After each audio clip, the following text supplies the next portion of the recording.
and we'll get right into the meat of everything that's going on. First off, if you haven't done so, go over into chat, download the Dropbox file. I'll link it one more time in there. Unzip that into your Xlights folder, and that will create another folder called Faces Tutorial, and you may want to open that up. It's up to you. I'm not going to complain because I will refer to a few of the pictures that are in there as we go along. But anyway, prior to this year, doing a singing face involved using an external program called Papiago, which is Spanish for parrot. This year, I don't know exactly the details as far as how it was acquired or whatever have you, but it was now added directly into Xlights. So we no longer have to do a singing faces in another program and then import that into Xlights. It now can all be done completely inside of Xlights. That said, a little bit of brief history on Papiago. It was designed by animators for cartoons and other things for a while back in the 60s, whatever have you. They figured out that the mouth, whenever we speak, only has so many positions that it's in. And depending upon the position of letters that we're saying, it became really easy to animate a few 12, for example, different mouth positions to cover all the letters in the English dictionary and other languages as well. So somebody out in California, I do believe, they designed Papiago then to aid animators in making speaking cartoons. And we, in our Christmas lights, we then adopted Papiago to help with singing faces as far as our light shows go. Like I said, just recently, we now have the ability to use Papiago directly in Xlights. That being said, let's get into this here, and I'm gonna run through just a few simple things. I think the biggest issue with doing a singing face is setting up the model correctly, making sure that you have the model done the way that you want it to be done and the way it needs to be done for Papiago and for the Xlights to make it sing. You guys can follow along. If I would invite everyone to follow along, open up your Xlights, get in here, because really I'm going to kind of do this as kind of a hands-on tutorial type thing where people can really have fun. Open up your Xlights, go to setup, and point yourself to your show directory there for your faces tutorial that you just downloaded, so that way there you're doing all this in a separate folder. You're not going to mess with your home thing. When you come over to layout, you're going to notice it's a blank screen, just like mine is. Yeah, so please, by all means, follow along. The first thing I'm going to do is I'm going to set up a wireframe type or Coroplast, but we're going to use AC lights or dumb RGB. These both follow the exact same process, but what we do is we come up here and we create a new custom item, and we just make an item here. And like I said, please, by all means, that's why I gave you all these files for you guys to follow along. Do this so that way there you can get comfortable and see how this does, so you can apply it to your own individual stuff.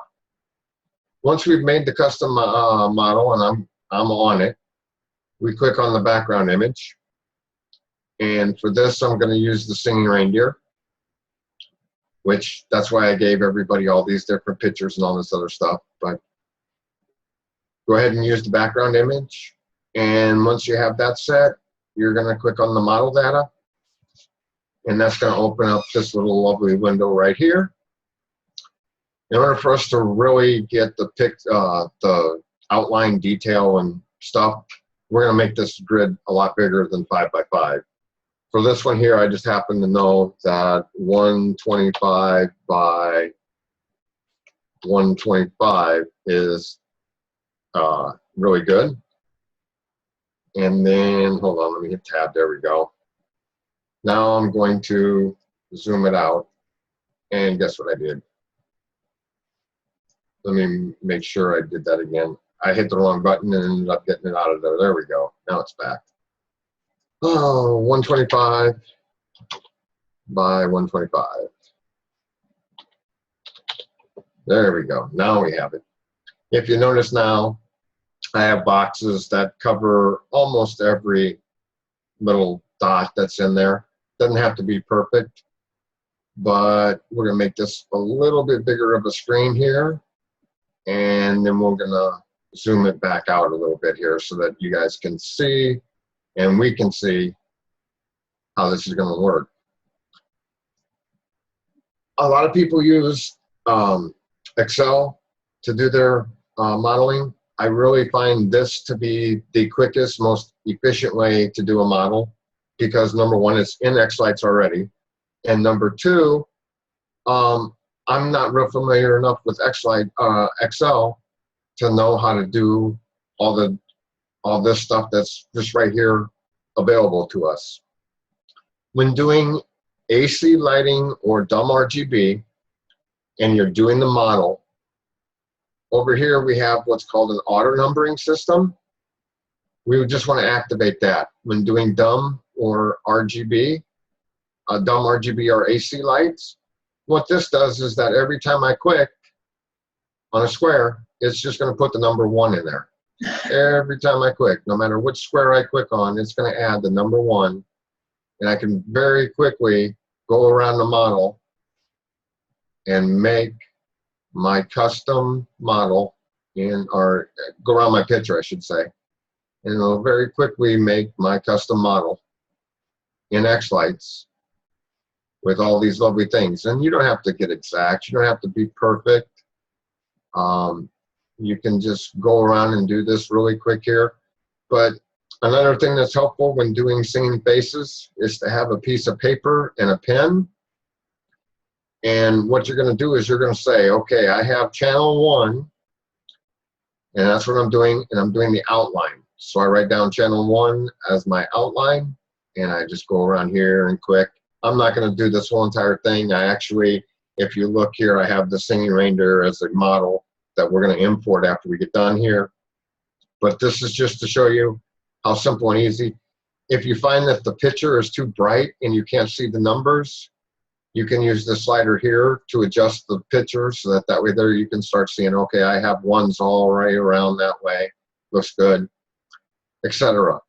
And then for me personally, I find that I change it up to channel 2, and now every time I click, I'm going to be adding a 2, not a 1. I've just changed the number, the string number. And now I'm going to add 2 for my eyes. I really like to just make 1 the outline, 2 my eyes, but you can get the idea there. Once again, I'm not going to do all of this. I'm just going to go around here and do a few of those. And then I'm going to increment up, and I use this for my, what I call eyes closed. All my models, I use eyes, I go outline, eyes, then eyes closed. And for this, I'm just going to draw, you know, a line across to say that his eyes are closed. My fourth channel now, I'm going to use for my rest position on my mouth, which this holiday coral one, I kind of stole their picture. Hope he's not too mad. But anyway, he's done a nice job here in the fact that he's made the rest position a different color than the singing position. So that's always a huge help. And you just come back through and you click on number 4s and you get a rough estimate of what the closed mouth positions looks like. And I'll just do a few more of these here. There we go. And then I'm going to go up again, and I'm going to say 5 is going to be my first singing position, which I usually try to go open to closed. Or I should say open to the biggest one, the smallest one, so that way there I just have a reference. So I just trace his outline here as far as what he's calling his outermost one.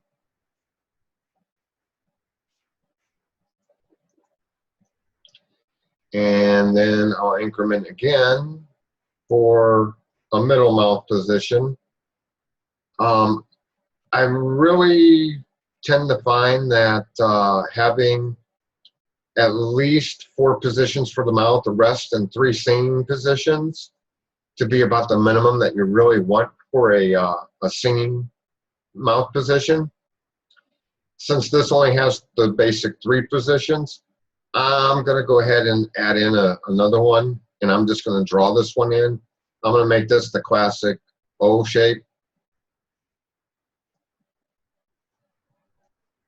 And that way there, I have an O for doing my stuff. And if you have something like this and it's made out of coral, you can always poke a hole through the coral and add some more pixels if you need to. But basically now I have 7 channels set up. I have channel 1 being the outline, channel 2 being the eyes, channel 3 being the eyes closed, 4 being the rest position, 5 being the mouth fully open, 6 being mid-mouth, and 7 being my O. I can then click OK.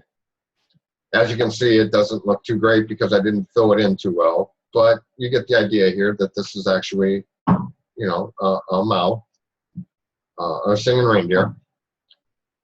But this is the other part now. So we have a model set up and we have all this, and it looks kind of horrible because, you know, the mouth's all kinds of different positions. How do we actually make this go from that to where we can actually sequence it? And that's the next step in this. The first thing we're going to do is we're going to come down here to string properties, and we're going to set this to either RGB nodes, or we're going to set it to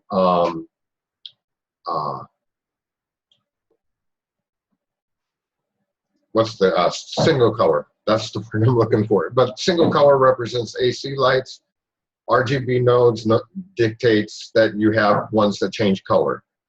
By using the way that I did it, all in the RGB nodes, all the ones that are number 1 are going to light the same. All the ones that are number 2 are going to light the same. All the ones that are number 3 are going to light the same. There'll be 3 channels to each of those if you were to save it like this. But I'm going to change it over to a single color and make these AC lights. So each individual channel is its own thing. Now it's for where we set up the individual singing faces. If you notice, there's a thing here called faces. We're going to click on that. And now I'm going to pull this up here really quick.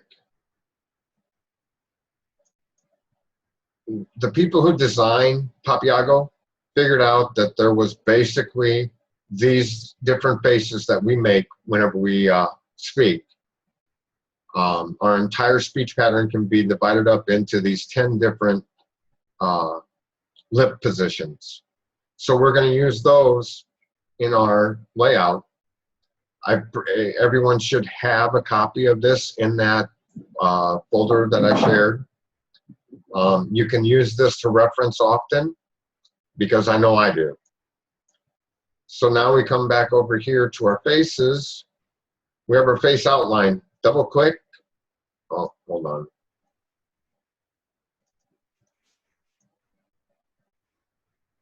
I clicked off of it. For some odd reason, my X-Lights does this, but oh, I know what the issue is. I need to come up here and I need to add.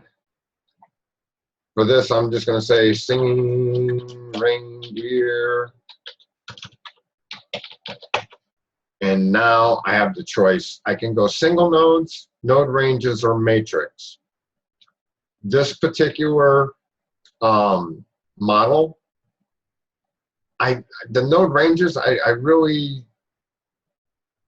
haven't played around with that one. I've always just used single nodes for the matrix, no matter which type I'm doing. So we select the single nodes, And now when I click on this, now all my nodes are up here. I have node 1, which I know from writing down that node 1 is my outline. So I select that and click over here.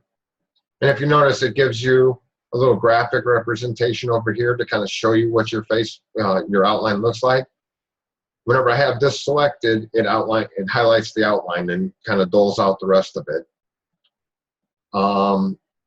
We know that my rest position is going to be node 4. Oh, I closed it. I always do that. It's okay. I'll open it up again. Everything's back. Eyes open is node 2. And eyes closed is node 3. Anyway, you fill this in. Mouth, A, and I. You look at your picture over here, you have mouth A. You're high up here, and your mouth is pretty much the widest open that it is. So then you want to use your mouth all the way open. The more detail that your mouth has, the more different numbers that lines across the mouth means the more of these that you can represent as individual different lights, as opposed to, for this, since this singing reindeer only has those 4, I need to use AI and LD and probably E are all going to be the exact same mouth positions, because that's just the mouth almost fully open on all of those. The O in the middle, I will probably use for all these different positions. So you just need to go through and compare what the phenome here, mouth position, looks like to your individual nodes. You can select multiple nodes. As an example, I want this to be the fully open, which we said was node 5. I'm sorry, node 4. Have to look at my notes sometime. And I closed it again. See? But for an example, I want the C, D, all these other ones here. You'll notice that we don't have a C. That's what they consider to be the etc. So that would be this mouth position as the etc. in there. And for that, I'm going to use node 5, but node 5 doesn't really have an outline that goes all the way over to the other side of the face. So I need to use node 4 with it as well. You can hold shift or control and can select multiple nodes here. But anyway, like I said, play around with this for a little while and you guys can figure it out. What I'm going to do at this point is I'm going to delete this one and I'm going to import the one that I already have done. My singing reindeer that I already have done. It's all nice and pretty. See that? And I'll put that up over here. Once again, with this selected, if I go to my faces and I go to reindeer, everything is already all done. All my nodes are all set up. You can kind of look at it. They have the same designators as the other one. You can kind of look through there and say, okay, that's how he did that. That's how he did this, etc., etc. But all these are all set up already. Once you're done playing with your little model, you can do the same. You can just delete the other one and import the pre-done one. Just make sure you click on the faces and drop it down so that it says that it's on the reindeer, because that's set up correctly. I'm going to quickly, since this is just building on it, I'm going to quickly do a show of doing pixels. If you wanted to do your a model on pixels, here I chose the Sally tree, and I'm going to edit this really quick here. The Sally tree 120 by 150.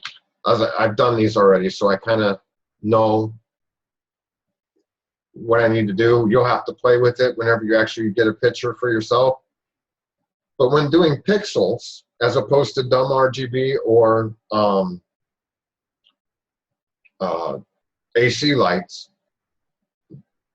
Let me blow this up a little bit here more, and that way there people can see a little better, and I can see a lot better too. Okay, there we go. We're going to do the auto numbering again, but this time, well, and did that crash or something, or is it? Yeah, there we go. All right. Now we're going to activate that again, only this time we're going to use the auto increment. And what this does is, whenever I click here, it's going to add number 1, but it also incremented my channel number to 2. So basically, all I have to do then is just click on each of my individual pixels coming out, and it's assigning the next pixel number to each one of them. I don't have to worry about trying to go through and type in the next number and, oh, I messed up and I needed to hit 12 instead of 13 or whatever have you. This just automatically does it. I just have to click in an empty box and it will fill in that pixel number for me, and I can do the entire outline, in my opinion, just rather quickly. Anyway, I just wanted to show you the difference between doing pixels and doing the AC lights as far as these go. Once again, with pixels, it's very important for you to write down what pixel number you end on. I know for the Sally tree, because I've done it already, the ending pixel up here after doing the outline is 100, so the eyes start at 101. The eyes take up 32 channels, so they end at 132. The eyes closed starts at 133, et cetera, et cetera. Like I said, I've already done this model. I just wanted to show you how easy this is, as opposed to trying to do it in Excel and stuff like that, as far as setting up a model. And I'm going to delete this model once again, and I'm going to import my Sally tree. Delete, and I'm going to import Sally tree. There, see, Sally tree's all done. And once again, I come down here to the faces, and you will see now that my nodes, I have hundreds of nodes here. There's like 229 nodes in the Sally tree. And I can go through now, and each of these, whenever I click on this, I'm just going to show you, I'm not going to change it, but it shows me which ones I have highlighted. And that's nodes 143 through 170 something, and then I jump down here even further and I have it, no, and that's all the nodes I have there. But as you do this, you will, and as you see over here, it's highlighting what I actually have selected. My O is the full O, my mouth rest. It actually shows you which ones I have selected for different things, so that way there you can see what's happening. And once you have your faces set up like this, the last thing I'm going to cover really quick here is for people who want to do a matrix. I know P10 panels are all the rage right now, and a lot of people are wanting to do P10 panels, and they're having a hard time figuring out how we're going to make a singing face on there. To do the P10 panel, I'm just going to set this up really quick here, 95 by 95, make it a fairly dense grid. Once again, you'll see down here we have the faces menu. We click on this. And this now, we're going to add, and I'm going to say old man. And we're going to change this to matrix, because we're now using a matrix. And if you notice now, all of a sudden, these are different because we no longer have just the letters. We have an eyes open and eyes closed, different versions of this. This is where, oh, I closed the wrong window. Hold on, let me pull that back up again here. I apologize, guys. 1 second. Open the window. And I come down here to X lights, and this is the faces tutorial. Here we go. I'm back. I included in this, just to give you an idea, what I did is I took my face rest. I made an image and called that face rest, and then I just changed the mouth up a little bit for all my different things based on those phenomes of what I thought the mouth would look like as a graphic, and then renamed it, saved it as a different file name underneath that letters. The reason why I went with one picture and then changed the mouth, this way the face doesn't jump all over the matrix as it's singing. The face stays centered and straight, and just the mouth moves. If you try to do it where you make this one and then you try to redraw it again over here, things may be slightly different, and you may be a pixel or two left or right of where you would be with this one, and your face is going to be jumping left and right or up and down or diagonally all over the place as it's trying to sing. If you just make one and then change the mouth and save it as that, and reopen this one, change the mouth again and save it as something different, and just always reopen the same one, this will let you make a face that stays consistent on the matrix as it goes.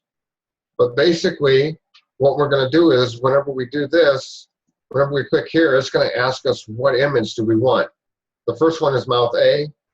I have face A. The second one is mouth E. I have a face E. If you save them by the phenome names, it makes it really easy to real quick do. Face C, once again, is etc. This one I do have to set up because I'm not importing that. But just to show you here as to how quickly this can go. That's M. That's O. That's the rest. Mouth U. I'm going to use the mouth O again for that because O and U are pretty close. And I'm going to use the face O again there for the W. Now, I also included one with an eyes closed. I'm going to use that as a rest. If I double click here, it's going to shorten that other one just to show you. I now have an eyes closed and an eyes open in rest position. If you want to get all fancy and smancy, you can then do an eyes closed for each of those, and he will blink throughout the entire sequence. I just like him to blink whenever he's not singing. Then I click OK. And now I'm going to adjust my channel numbers now that I've got everything set up the way that I want it so that nothing overlaps. This starts at channel 1 and ends at channel 6. This starts at channel 7. Wrong way, 7. And it's now going to end at, I didn't get that, 7 tab, there we go. Ends at 27 to 81.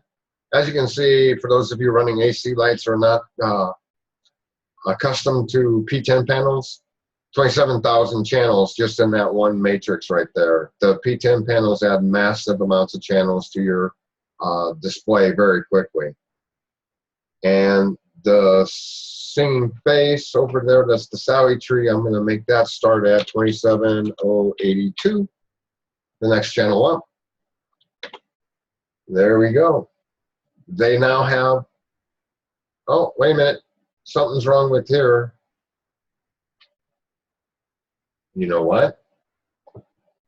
I did this wrong. My fault. Singing Reindeer starts at channel 1. And my Sally tree starts at 27082. There we go. That's much better. I noticed that the in channel didn't go up very much. That's why I looked at it. But just make sure you can enable your overlap and make sure that none of those are overlapped. You click the save button. We have 3 working models now that can be sung. So for those of you following along in X-Lights, you can get yourself like this really quickly by just doing what I did there, or whatever have you. Everyone received this with the whatchamacallit. Once again, if you were late to here, let me real quick. I've linked the Dropbox link for these files that I've been showing you here.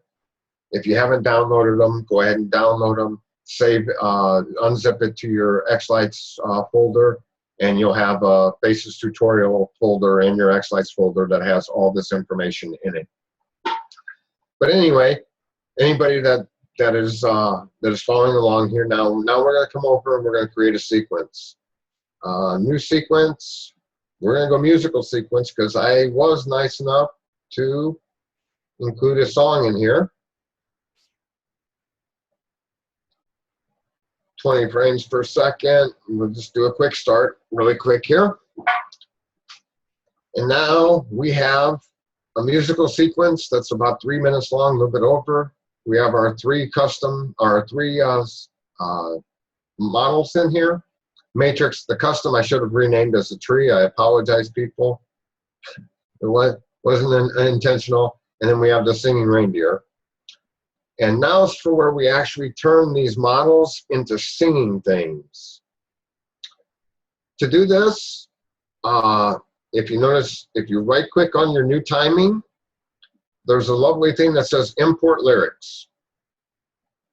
If you click on that, over here I was very nice, and I gave everybody the lyrics to the song, where you can just come down here, you just copy them. You can Google search your lyrics, whatever have you. However you get your lyrics, that's fine. You can open up Notepad and type them out and then copy and paste them in, or you can type them out into this. But this just works so much easier. There's all my lyrics typed in, and now I hit this, and you notice that my timing grid now went to all these lovely little lines sticking down here. I'm going to zoom in and show you what all these lines say. This actually are lyrics spread out. Where's my Unknown Christmas? I'll open this again. If you notice, every time that there's an enter on your lyrics, it will divide that up as a new timing thing here. And if you didn't get the words exactly right, you can double click on there and you can bring up each individual one and change them individually if you have to. If you have an existing timing track that is already has where the words are, you can copy that, or you can use that one and double click inside of there, and it will bring up that box, and you can add the text to it however you want. Whenever you import in using this, the import lyrics, the only problem with that is it takes all those lyrics that I typed in and gives them all equal amount of space throughout the entire song. Well, most songs have an introduction, they have a prelude in them, etc., etc. So all these lyrics right now are completely way off, and this is the time-consuming part. I'm just going to show you really quick on how to do this. We're going to hit play.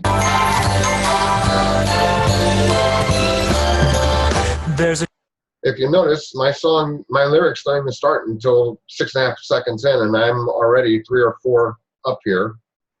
So I'm just going to back out just a hair. And all you have to do here is just start moving things over to make room for this. I'm only going to do a few of these guys. I did include with this the final track, which has got this all done correctly, and I'll show you how to import somebody who has a track that's already all done. All the timings are correct on it.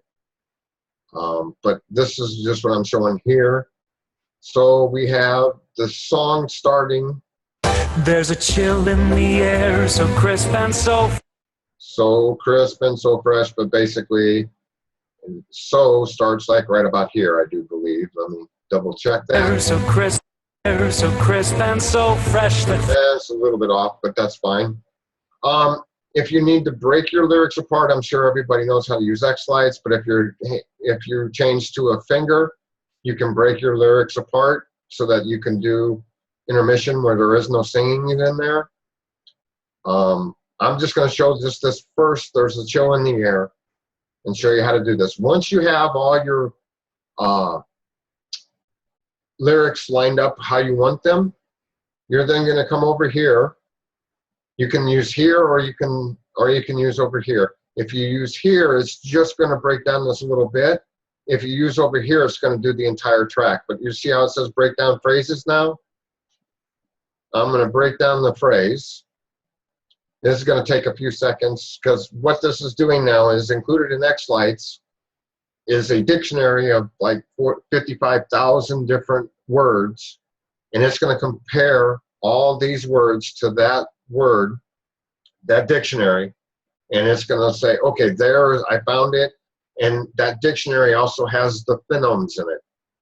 But yep, after a few seconds, I get this. Now, once again, whenever you break down the lyric, break down the phrase, it's going to divide it up evenly across what you have selected. But as you know, as people sing, they extend one word and they snip another word to make it shortened. I know that there is like very short in this particular thing, and A is also very short. Those first three words take up this first part here, I know that. And then chill actually starts over here. I can once again break these out. Anyway, I can adjust these any way I wish to. Once you get these lined up, I'm not going to really get them necessarily lined up. You can use your audio and you can slow it down to 3/4 speed. That can help. there's a chill in me. That can help with that, or you can even slow it down to half speed. I kind of laugh every time I hear that, them singing that slow, but you can use those audio adjust to get your timings where you want them. They don't have to be exact. They can be a little bit off. You gotta remember, this is gonna be playing at regular speed. It'll happen pretty quickly. Once you feel like you have your words where you want them, I'm going to use this over here, so I break down this entire phrase. But you can do individual words once again, or you can do over here on your timing track, and you can say break down words, and it will tell you any existing things that I've done will be overwritten, and that's fine. You haven't done anything yet. So now it adds a third part to the same timing track, which has our little phonemes in it. And if you notice, oops, I'm going the wrong way. If you notice, it matches the etc., the E, the etc., the A, and all those things.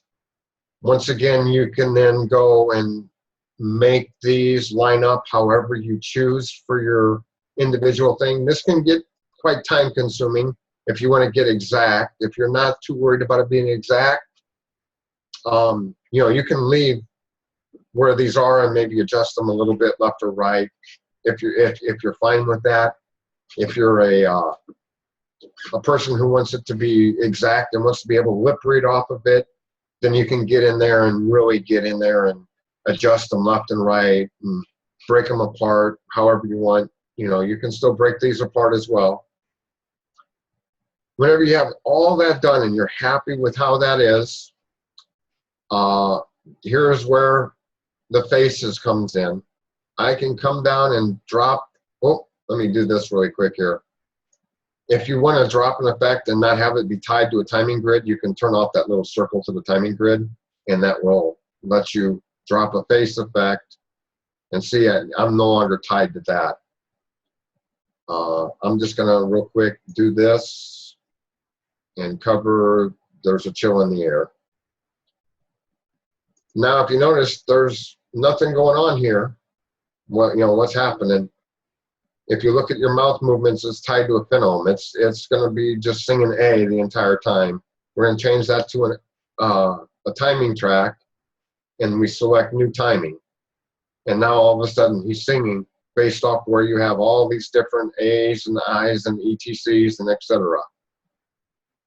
It really is that easy, guys, to make this thing. And whenever he's not singing, by having the eyes on auto down here, it causes him to automatically blink as he goes. So I think this is a really neat thing. And then I hit play. Well, I still have the audio set for, but There's a chill in the air, so crisp and but you can see that it just relatively is pretty easy. Once again, left and right, adjust those things. I am going to import a timing track here. And I have it all set up in here. It's in the Faces tutorial. And now I'm going to actually delete this timing track. Yeah, delete new timing.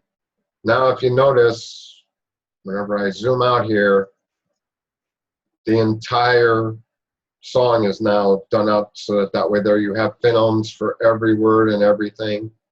And I'm going to take this Faces effect that I did here, and we're going to drag it out to make it cover that entire phenome area that I have done. And I'll copy that and I'll put it over here, shrink it down because it doesn't need to be that far.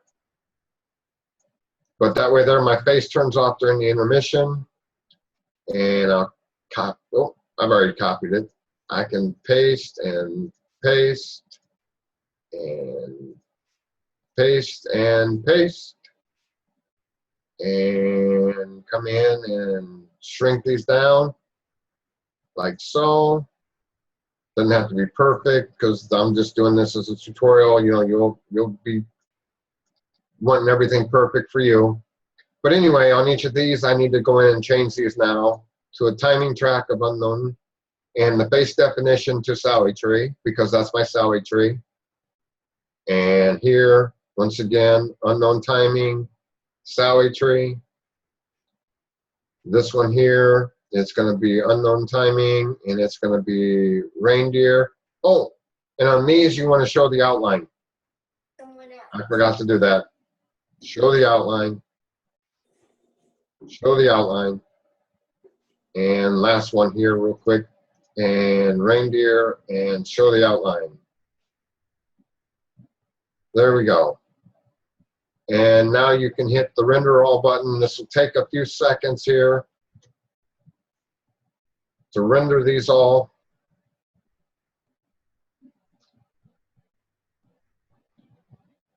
And of course, it's going to make me look stupid and say that it's not going to happen right away.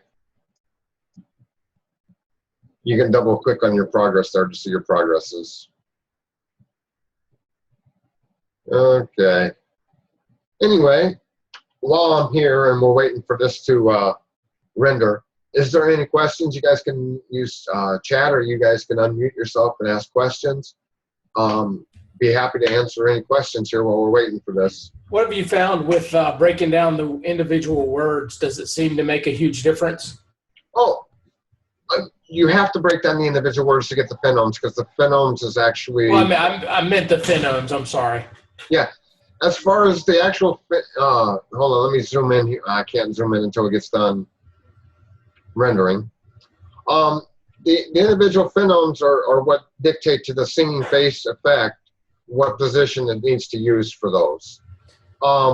Like I said, you can... Individual phenomes... you know, think about it. If you have somebody singing in this song, there's the word magical.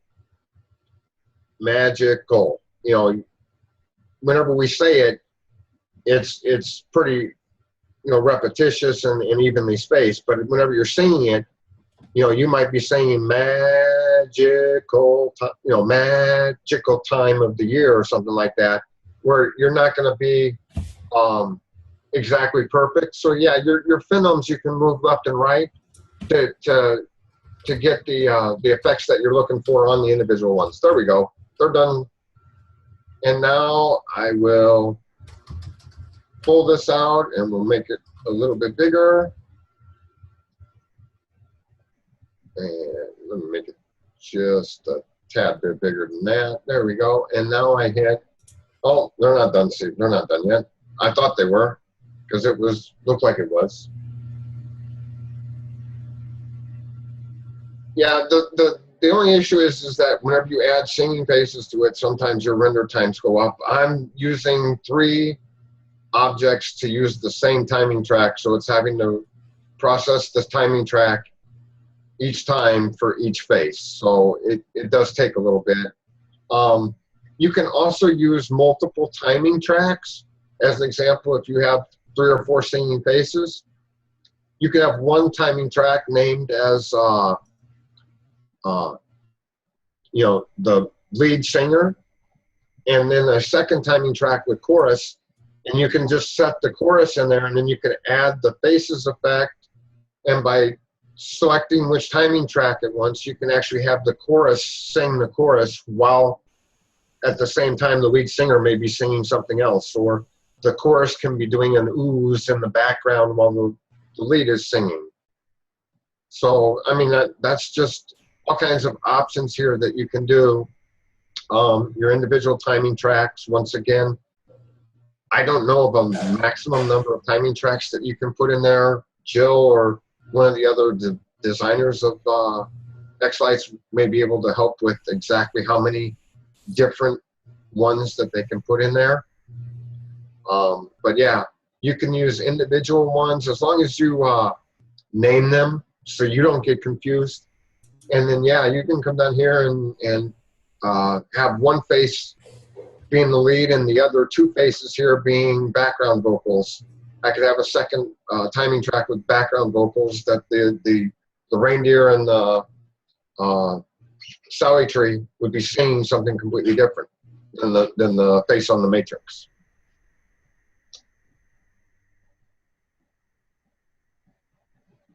Any other questions, or I hope I answered you there? Yeah, you answered me. All right. There is a question on chat. Is there a question on chat? Let me see here.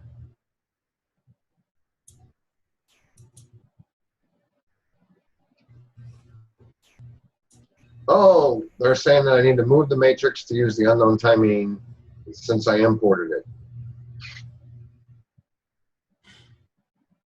Really?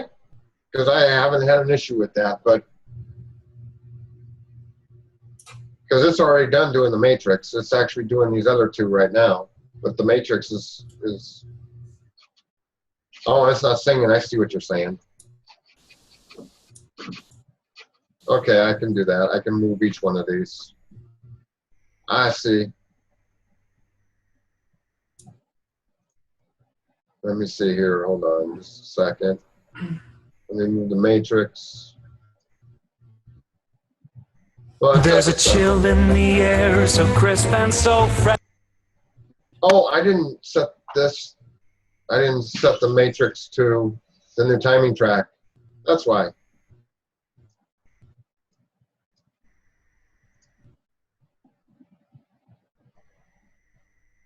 And now I'll move it again.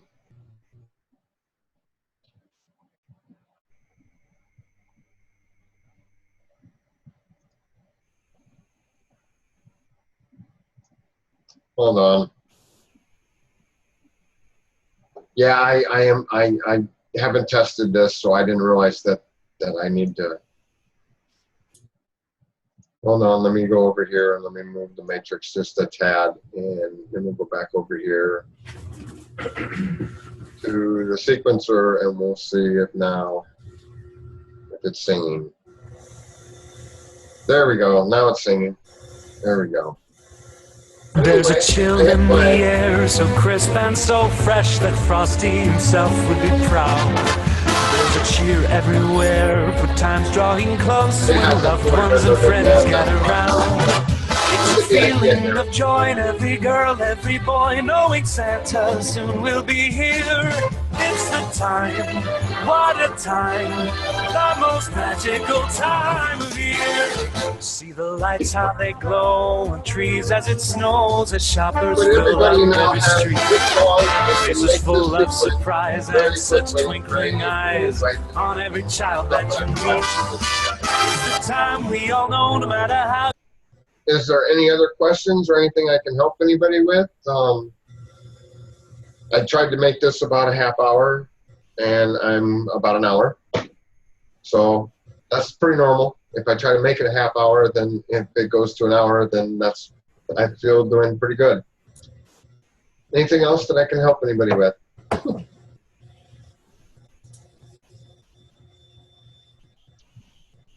And I guess some feedback as far as what you guys thought. Did I cover everything right? Did I?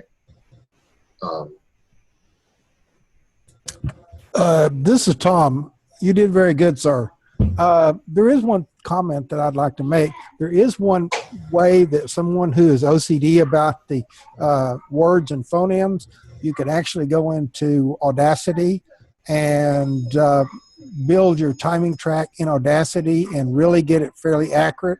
I do it on a word by word basis instead of a phrase basis.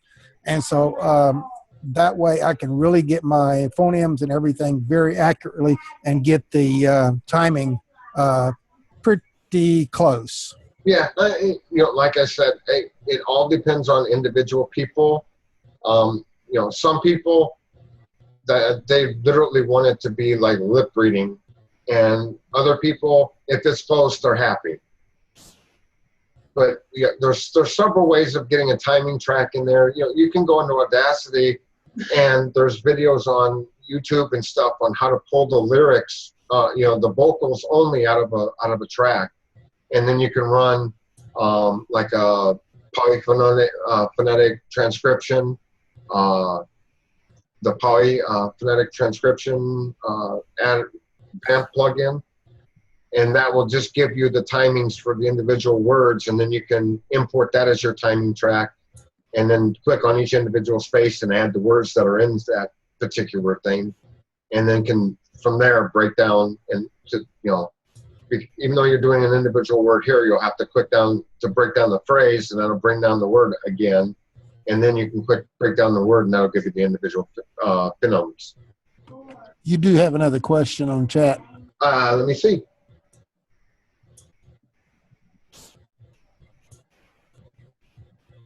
Is there any difference with a face definition that is,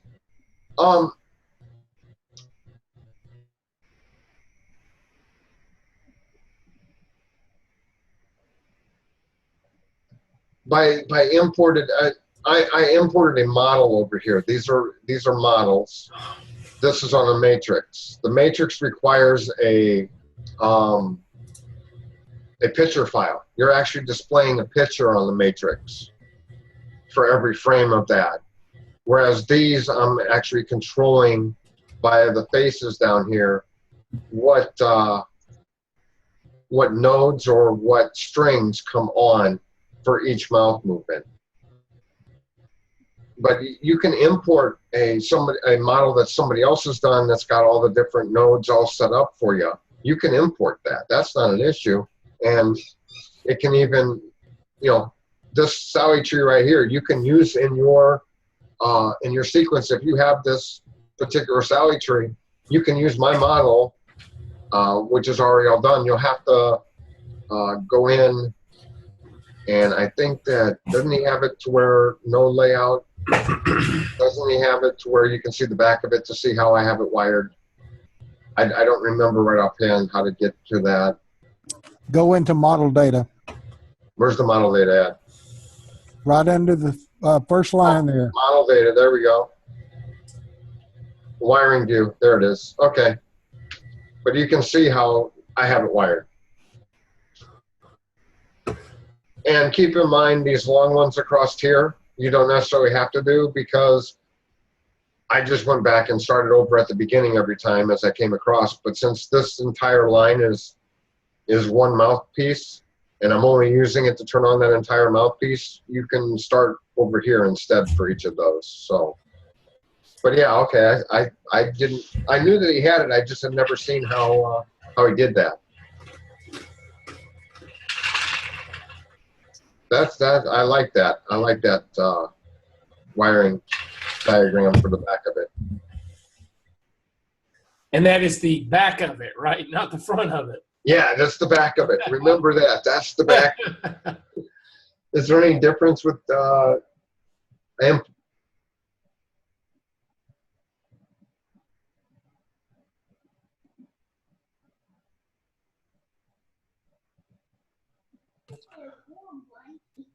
Barry has added some more to his question.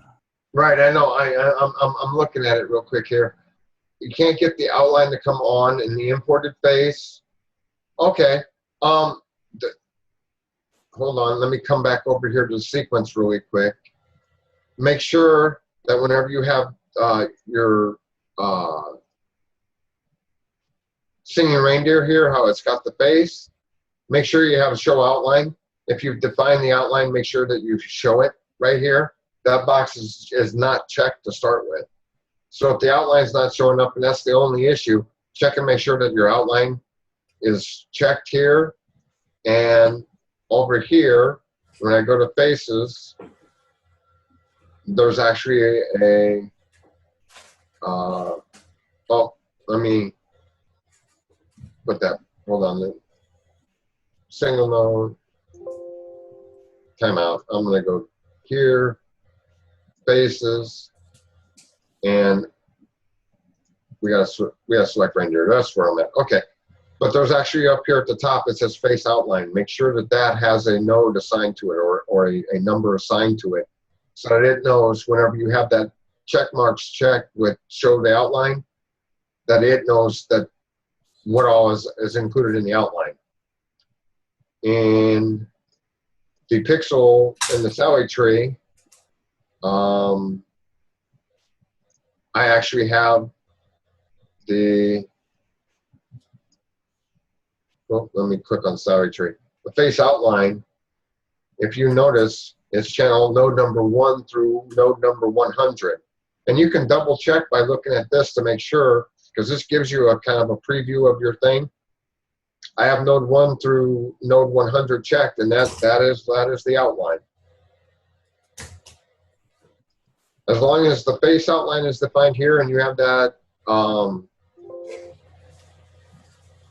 the faces effects, you have the show outline done up. The outline should show, and it shouldn't do that. Bob. Yeah.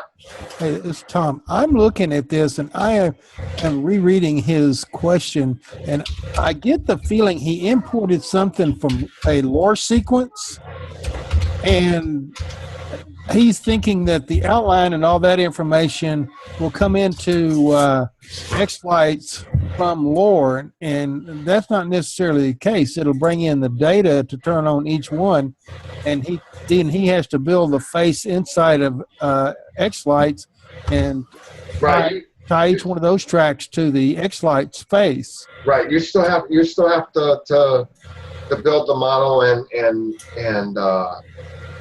tie the model to the X-Flight to the LOR data. Right. And I'm not one to do that because I do all my sequencing inside of X-Flights, so I'm not really good at a good person to ask about importing, because I don't do a whole lot of importing. Well, I've done a lot of importing from LSP, which is basically the same methodology. And when you bring the data in, then you have to tie each one of those data tracks to the eyes, the outline, and all of that. And like the outline that's in your, for example, your tree there, I think you showed him that he has to turn that outline on, or it won't show up. And right. that may be his problem on top of all of that. Well, if he's importing, though, the data should already be there. Are you importing a sequence? Importing effect, in effect, right? Okay. Okay, I understand now. He's using the import effects, which is going to ask for a SUP file or LOR music sequence. And then whenever you click on that, it's going to ask you what model you want to apply to. Make sure that you have the model in X-Lights modeled exactly the same way that you have it modeled in LOR. In other words, if in LOR you have it set up to where, I'm just going to pull this out really quick here so you can see this. If you have it set up in LOR where channel 1, your outline, is on controller 1, channel 10, the eyes are on controller 1, channel 11, and the eyes closed are on channel controller 1, channel 12, and then you jump to a different controller for maybe the mouth movement, because there's some people out there that do all kinds of weird stuff like that. You have to make sure that you change these numbers to match. For an example, you're running a 16 channel controller. 10, 11, and 12 are the basic outline, and on controller 2, channels 1, 2, and 3 are the mouth. Well, whenever you import that data, 1, 2, and 3 is here, but the mouth stuff is actually channel number 5, 6, 7, 8, and 9 instead of being 4, 5, 6, and 7. Because there's actually blank channels that are not going to be, that the LOR is including from 12 to 16. That's not going to be mapped to anything with this. These will all be blank the entire sequence and will never run.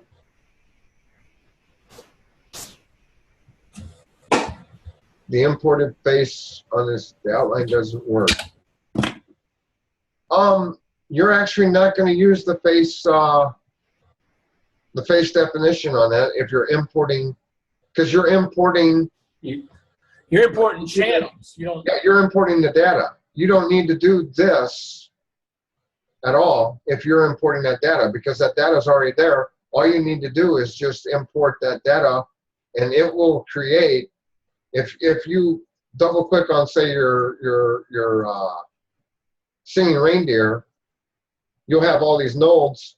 This will already all be populated from the import from LOR. All these will already all be populated. It may not show up on top, but it's going to be on the individual nodes. You will see all of these will already be all done. If you put the face, the singing face icon up there, effect, you're overwriting all this data, and you may not get what you're looking for there. So what you want to do is you want to just import that data and leave nothing on that singing reindeer, and let the data do all the work. So when my printer starts, I can show him what I did. I basically imported some. What in the world? I basically imported Singing Pumpkin from HLS, which would be the same process. And basically, you still have to go through creating the model in the model view, how he showed that, assigning the channels. But then you don't have to worry about all this phenome stuff, because the channels, the data layer is already laid out in that track, and in that import. If you give me a few minutes, I can pull my X-Lights up and show what I did there. Yeah, yeah, that's fine. Is there any other questions I can help anybody with, or anything else? Hey, Rob. Yeah. This is Sterling. That model that you made, can you mention to Sean, you know how you go out to layout tab on the X-Lights, you know how they have the, you know how the star was created in the tab preview? You know how you click the star, drag it layout. uh, Right, I'm on the like layout tab instead, here. yeah, instead of just like making the model like from the Oh, you're talking instead about of like whenever I went in here and yeah, yeah, did this? yeah. Instead of like And, just, is that gonna be like the next version of the X lights or well, I mean, you can make your own models. And, what I can do is I can come in here and, at a later date, I can say, well, I've added something to this. Let's say I've added a halo over the top of it, and I want that to be a separate channel. My last channel here is 6, so I can change this to 7. I can hit the active, and I can come up here and put a halo in over the top of the singing reindeer. okay? And Sterling, what version of X-Lights are you running right now? I'm running on the beta 45 version 45. Sorry. Okay, he's on 48. Oh, okay. yep. Yeah, and I always try to make sure I'm at least current with the latest thing, and especially last night I made sure that I had the latest version. Because that way whatever I was showing, somebody else may say, well, they've changed that. And I'm like, okay. Yeah, no, I have the latest version. You can do anything you want in here as far as that goes. What you can do is you can do like I did and import these 2 models and create the matrix and do the faces and get used to that. And then come over to sequencer, import the unknown timing track right off the bat, apply the singing faces, and then go through and look and see what all I've done. And hopefully that helps you with figuring out what you need to do for this, that, and everything else. If you go through here, you'll see that I messed up on one part of the, hold on, I'm getting to it right here. But you will see that, oh, so dear, it's the time, what a time, and it's fine. And I said, to be here, up here on this. If you notice my lyrics, it says, fine to be here. But the actual thing is, it's finally here, and I caught it while I was listening to it. So I went in and I changed the words from to be. I changed to finally and deleted be, and then stretched that out to cover fine and alley. But then whenever I did that, as you notice, whenever I broke down that word, it gave me the correct phonemes for that, and I can be here.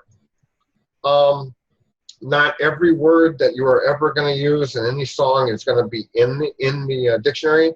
There's like 55,000. It might even be up to like 72,000 or something like that. I heard words that are in there. So there's a good chance it's probably going to be in there. But if you run into a word that's not in there, get a really common word that has the same phenome, same mouth positions. I used that in here at one point because I typed the wrong word and it came up and it didn't work. And I think I used home or something like that because it gave me the words that the phonemes that I was wanting for the actual word. Rob. So yeah, I mean you and as you can see, whenever I did this originally my shiny red nose ended here, but whenever I got done, I was like going, no, nose needs to continue on. So I drug it over, and then whenever I broke it out, it gave it that way. Rob. Yep. Let me stop you here real quick. If you go in the manual, there was a section in there that used to be there. I hope it's still there, that I wrote for the manual on a process for looking up and adding unknown words to the dictionary. Right. And I was just going to say there also is a way of doing that, of adding a word and getting the phonemes in there correctly. You wrote that. That's wonderful. I'm a horrible speller, so a lot of times, like this is all typed out hand by me. Okay. Yeah, I'm sure somebody would be able to help you get that up and running there. I'm not real familiar with importing. All right, let me show you what I did as far as importing. I'm going to try to grab this screen. And actually, at that, I guess I'm going to. Yeah, I'll go ahead and give you the remote control. I'm going to go smoke a cigarette. I'm going to consider myself done. You guys can have fun doing whatever else you guys need to do. Thanks, guys. Always welcome to come back and chat. Yep. All right, so on my particular situation, I'm using HLS. So everything in HLS is already done. The lyric track was done in HLS. All of that, you know, it's nothing but data at that point. So when I come over to to the layout view, I've got my main pumpkin here, which is the singing pumpkin that you see here. And then when I go to edit the model data here, you do it the same way. So my outline is channel 1, my eyes are channel 2, the eyes closed is channel 3, and then the top lip is 4, and then the middle section here is 5, and then 6, and 7, and then 8 is the small o.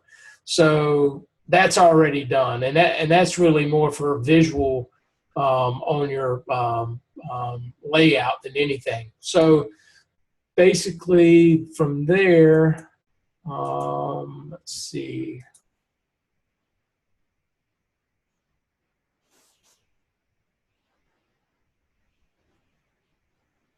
Yeah, wrong one. I got to find the sequence that's got it in there.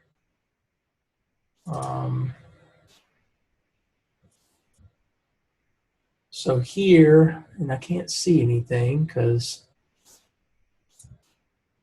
and this is where I import my data layer from HLS. So I don't have to do any of the phenome stuff, none of that last little section that he showed because it's already in there. So this is, I'll show you what it looks like here.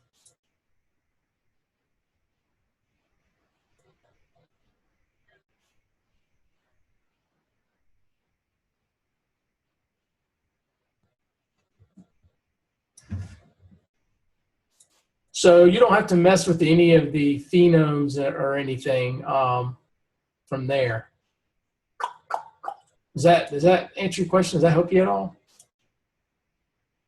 I'm gonna pull up my chat. The outline of your pumpkin's not showing up though. I don't use it. I don't use the outline. It's off.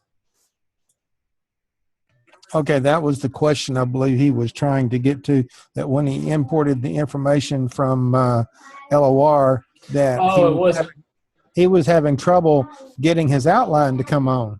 Okay, well then all I would need to do is come down to main pumpkin, and then where there's no data here, if I was to come and drop data here, that should work.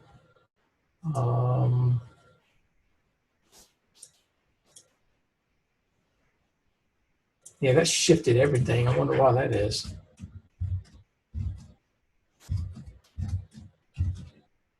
Let's exit out of that.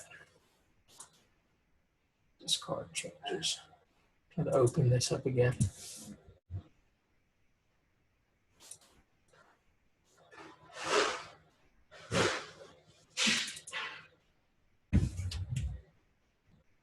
Okay, let's see.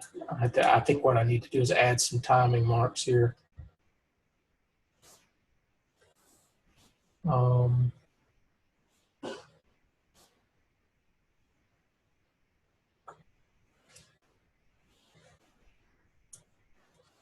Okay. From there, now you can see that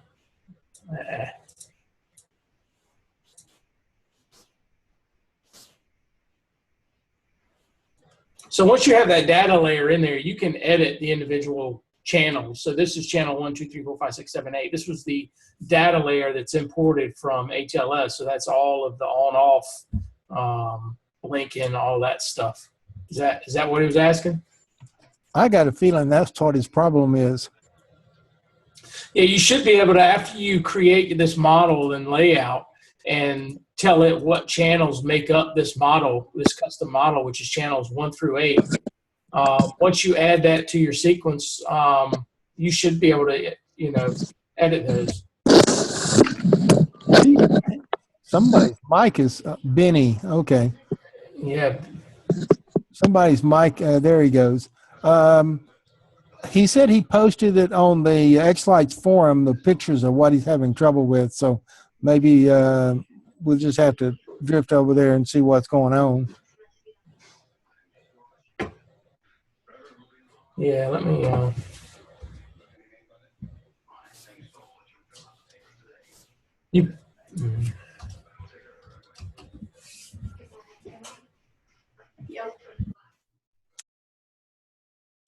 Unfortunately, he doesn't have a microphone, so I'm trying to read the chat as we go along.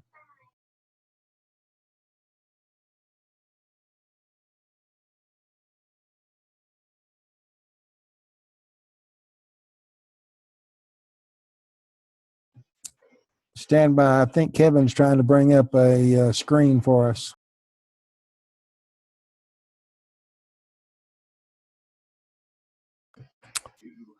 Probably while we're waiting on Kevin, does anybody else have any questions, comments, funny stories?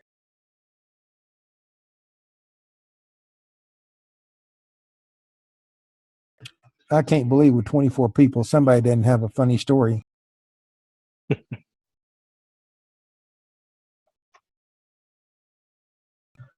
A while ago they were talking about the dictionary, and if you're doing Halloween songs, you'll find yourself adding many words, particularly if you have a song that goes ooh, ee, ooh, ah, ting, tang, walla, walla, bing, bang.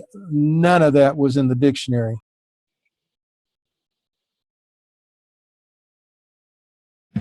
Barry, share your screen and show us what you're doing. One of us might be able to take control and kind of and catch what you're doing. So if you pull down to the bottom of this window, you'll see share screen, and then open up your sequence and share it. Share your screen for us.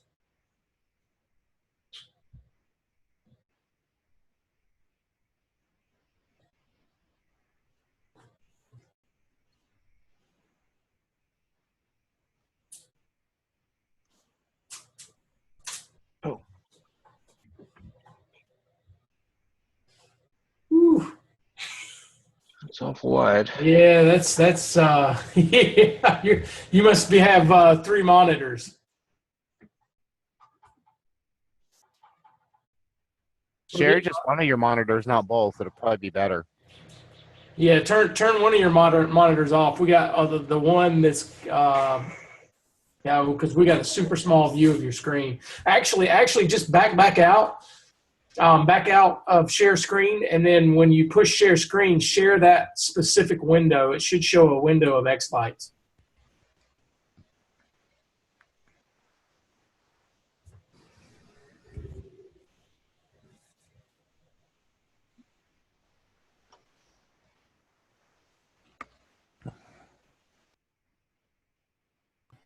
I don't know if he can hear us.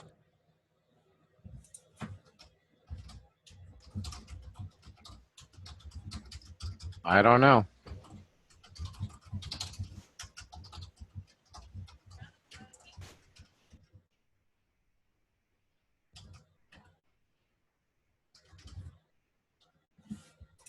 Okay, now he's going to try it.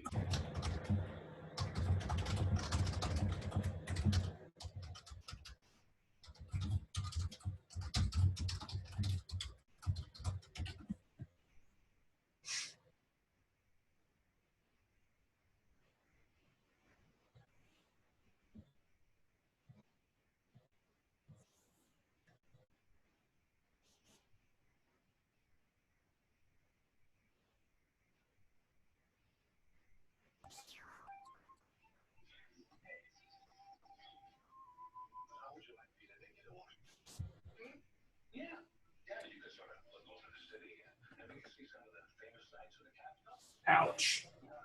Looks like he dropped out, actually. I don't see him on here anymore. Oh, there you go. Did he come back in?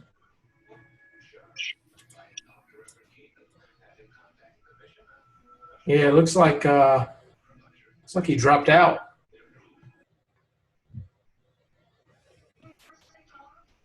Maybe he's trying to get his mic fixed.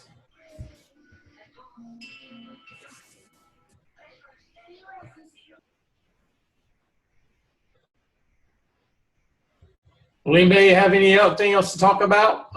Any questions? You got a picture of the bracket for me yet? What the new printed one? Yep, the new one. No, I haven't done anything other than that. Red one. You never answered the color question. White. Okay, it can be done in white. White Yes. or black? White or black would be fine. Yeah. White's fine. I have plenty of white. It matches the pipe.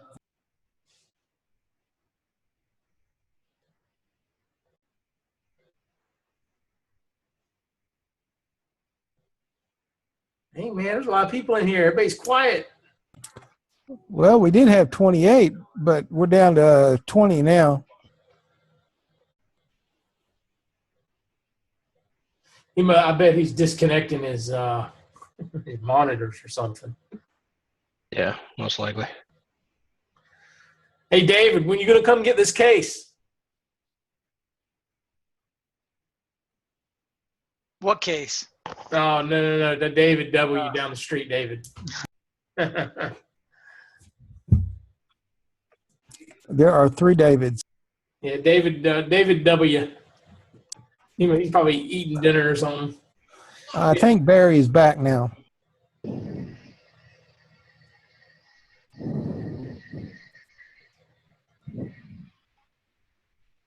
There he is.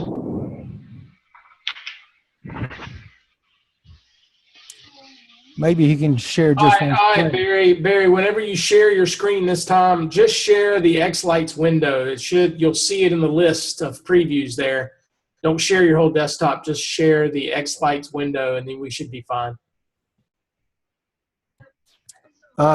He texted his whole system locked up. Yeah, I saw that.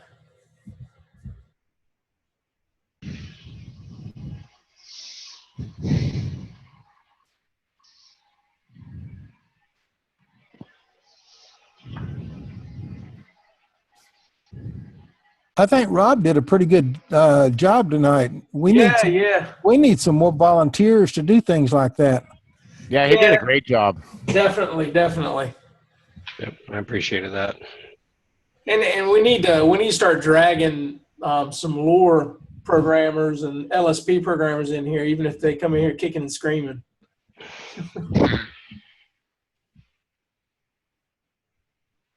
The possibilities of you getting an LSP programmer with your history is slim.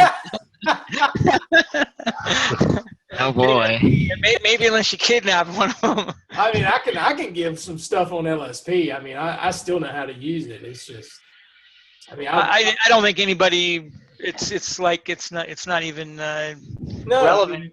Why would you waste your time at this point? Yeah. It's dead.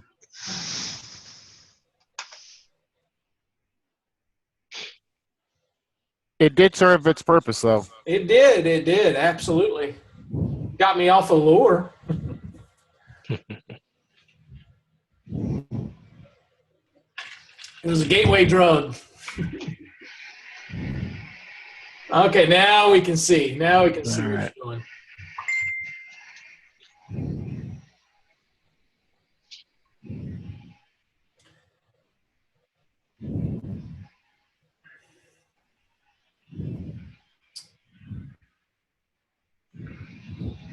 Okay, I see what you're saying.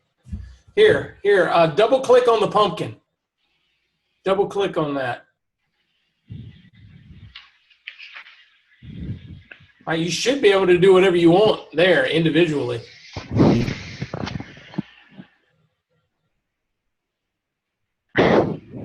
Are you saying that you sequence the outline in lore and it's just not showing? Is that what you're saying? Well, if he drops a solid color on the outline, it should start working. Yeah, but his eyes aren't working either. But there's no data there. There's no data there. He didn't import the data. Yeah, that's what it's looking like to me. It looks like you didn't import the data, or there would be something there. Clicking on the show outline is not going to help that. No. Here, hold on for a sec. Let me.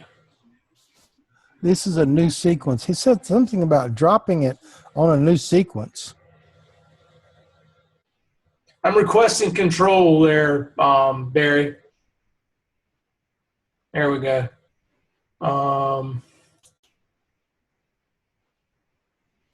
I would walk through the import to show him how to import it into the right fields. Which one of these is the skull?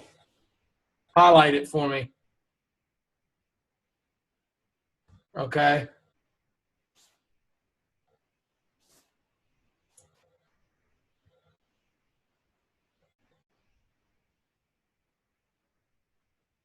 One. Yeah. Show me, let me see. Look at the faces definition. Yeah, his channels, his channels aren't necessarily right. Yeah, I see that. How did you import show me how you mapped the data when you brought it in from Lure.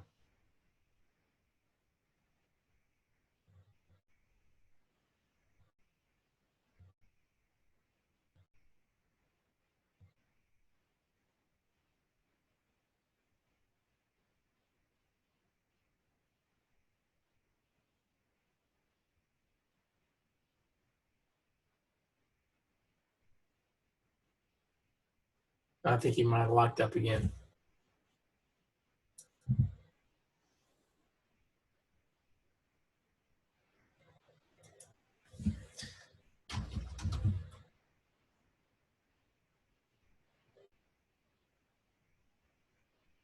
Yeah. Start like a new sequence and get out of this and start a new sequence. That way you don't mess anything up, and then do the import. Let's see what you're doing. So cancel that on the right hand side on your extended screen there, so it'll take you back. You've got a pop up screen from X-Lights open on the right monitor.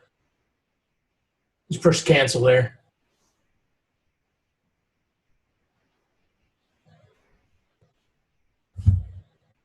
I'm not sure he can hear us.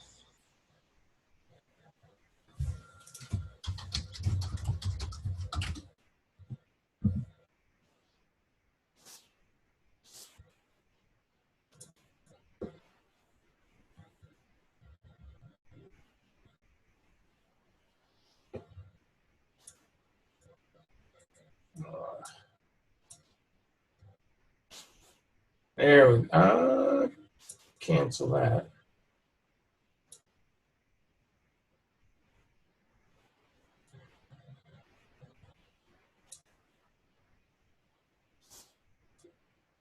There we go.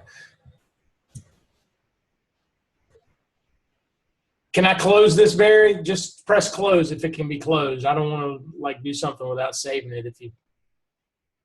Okay. Yeah, I don't want to screw something up. I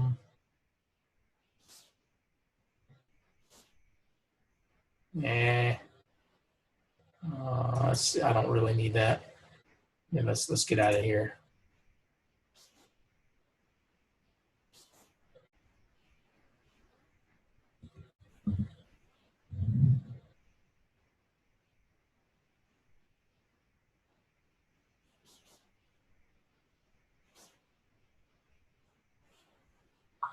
Hang it. I might be messing him up because I can't see. There we go.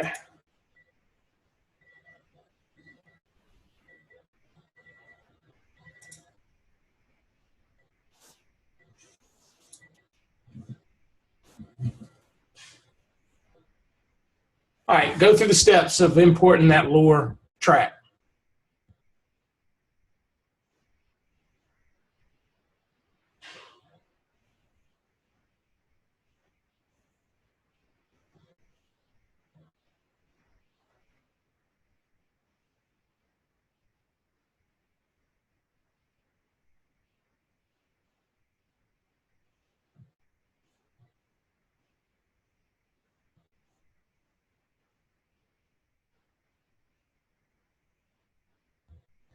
Okay, and show me the skull.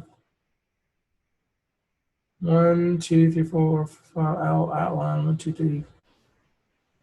Okay, it's all there.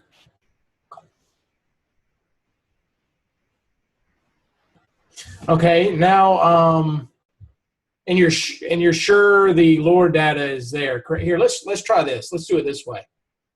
Let's do it this way, just to see if it is a mapping problem. All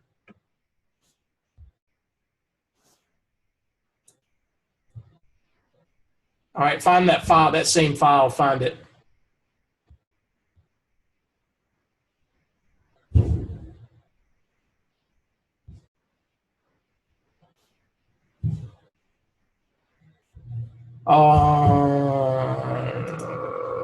It don't matter there.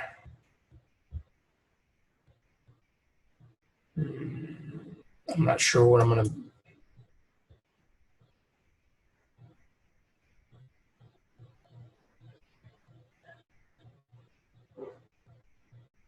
Yeah, it looks like to me something. There's a specific. I'm not an expert on lore.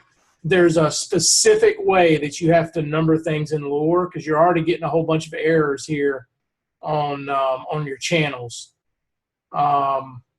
Otherwise, this would come through, and the data layer would import fully on its on its own.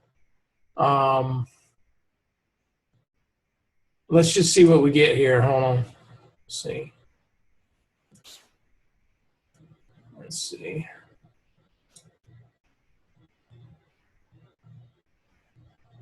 Yeah, there's no data. There's no data that got pulled in there anyway. Yeah, it looks like to me it's a numbering problem in lore. It has to, and somebody can correct me if I'm wrong. I'm like I said, I'm not a lore expert on importing things into XLice, but it has to be assigned to a network, and it has to have a unique channel consecutively through the entire sequence. Can somebody verify that?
Double click on the HC pumpkin.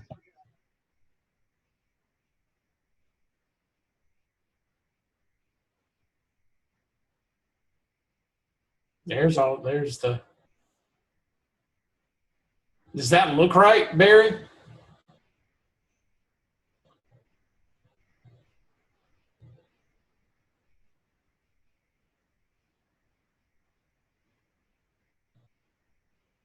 He said yes.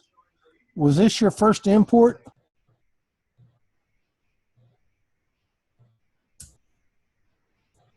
He said this was his first import. Same mapping file, correct? Huh.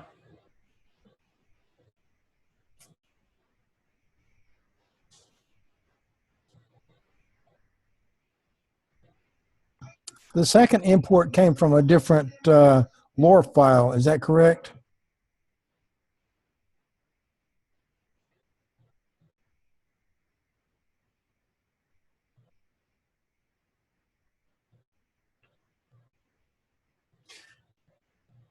The other sequence is a new sequence. you were building it in X Flights then.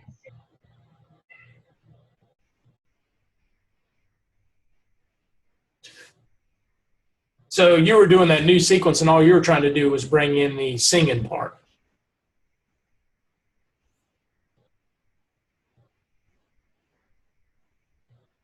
Yeah. Wouldn't that take a different mapping file just to get that one element in?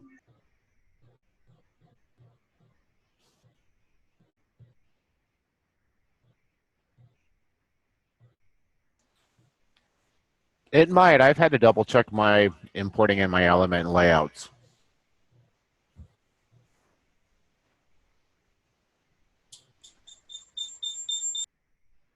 Yeah.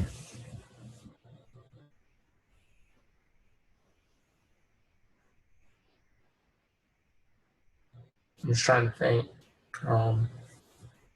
It comes down to something's not jiving in his mapping file. He said he wasn't importing on this one. He was trying to build it from the model that's in, and he's tied that to lyrics. Yeah, now I know what he's trying to say. As auto.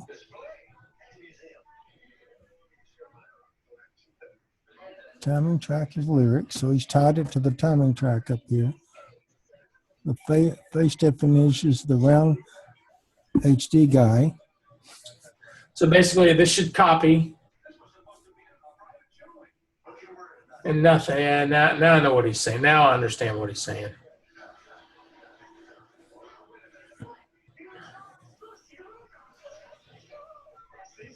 Okay, wait a minute.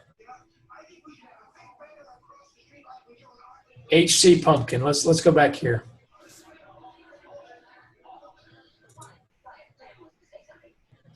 That must be for Holiday Coral Pumpkin.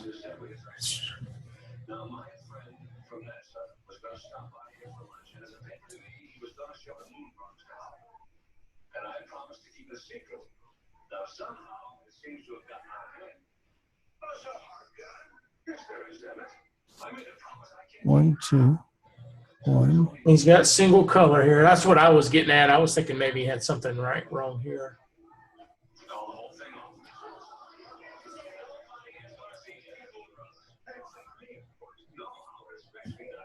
Bring up the faces again. You're almost on it. No. That's the model. Bring up the faces. Right in the middle there. Yeah. And click on the outline. Yeah, so that's it don't look right. That don't look right.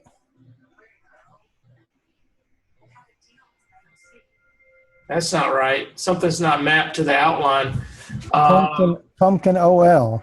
So that would be in the where is that? Well, I can't even remember where that is now. Where you set the mouth. Oh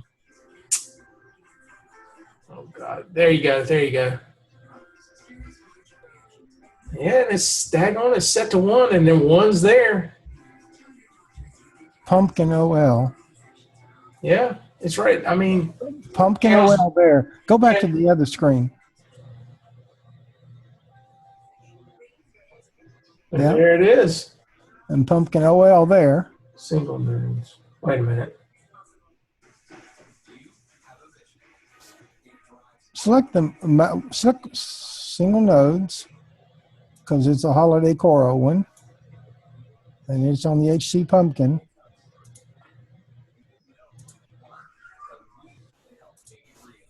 We may have found a bug.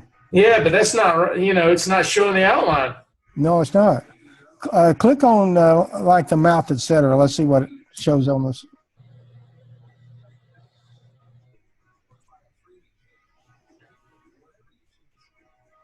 That's not right either.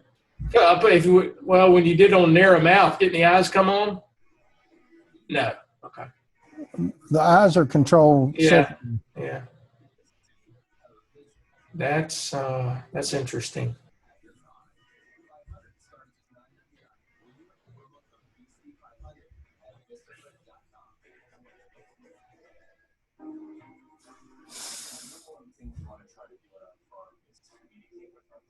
I almost think it has something to do. You did no import on this, right? No, you didn't set any import, correct? No, he was doing it, the sequencing. He was doing Yeah, not on this sequencing in X-Lights and no imports. So when he clicked on the, and he tied it to the lyrics track, and he clicked on the show outline, it should have showed the outline, and it's not. Yeah. Maybe set the custom color. Yeah. Yeah. Go back to your model, to your layout. Yeah, the color is orange, but set it in the actual faces definition. Set the color to orange also, because right now it's not turned on. Force custom colors. Do the Almost like check it's now. inverted. Ah, there it is. Now set a color for each of those effects so it knows what color to show to. there we go. That might be it, but that might be the simple bug that we got to work through. 255, 128, 64. Well, color would matter, Montague, if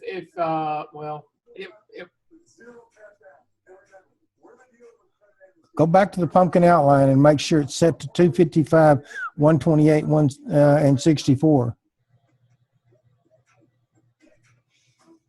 That's a different orange. yeah, it's not going to matter. It shouldn't matter. No. Yeah, well, it's showing now. That's the problem. So this is just a that's little the hiccup, now little hiccup in the OL view. again. Highlight OL again. Yeah, that's a bug because it should highlight. Well, he's got string property set to single color, and the Oh, color that's is true. custom. That's true. So that was not correct. So you had to go in there and set it to custom color. Now go back and push play on sequencer. No, still not. Oh, yep, there it goes. There it is. I think we get a gold star for this. He can buy the beer next time, right? Sounds good to me.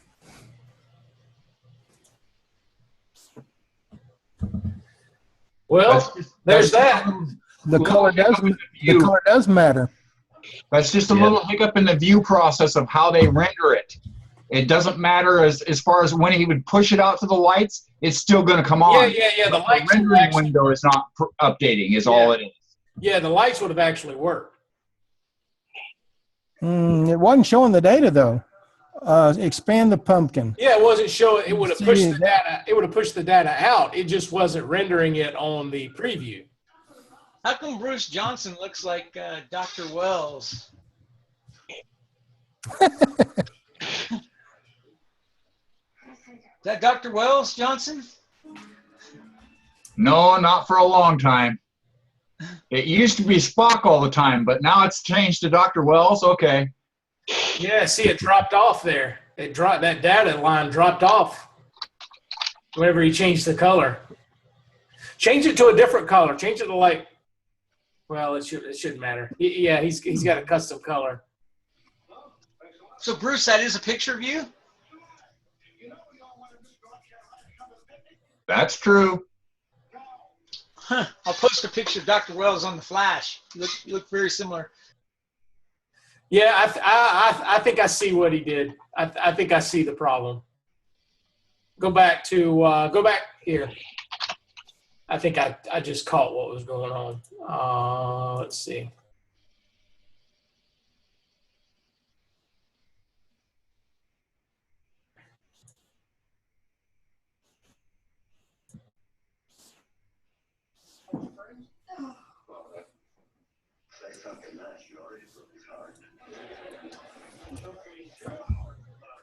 Black, you won't see it. Yeah, well, what I'm saying is we don't want a custom color. Well, isn't there? Zero. Go white.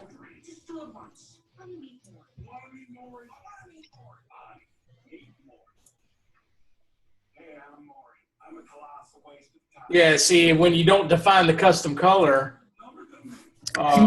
He wanted his preview to look like the orange pumpkin. right. But when you do that, you have to make sure these are the same color. That's what it's getting at. So if you go back in here now and white turns everything on. Yeah, white you don't that's where the problem lies. It's when you define this color, that color for this single string. All these have to be set to the same color, or it's not rendering. Is what it looks like.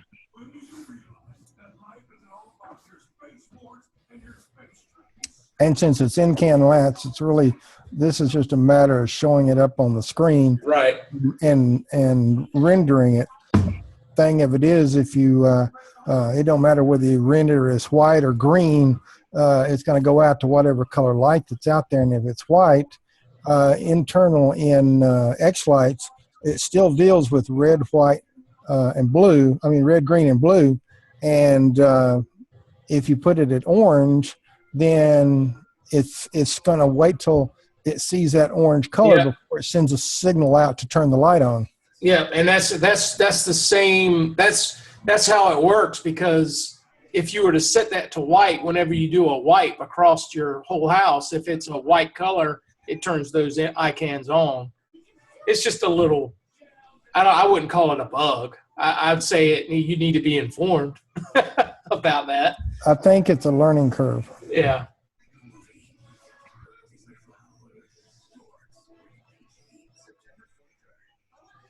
Well, we did something. Yay. Actually, I learned something through that whole process. Yeah, I won't make that mistake myself. Thanks for coming in, Barry, and asking. I mean, you taught everybody that was in here. See, the Wednesday night group is worth something.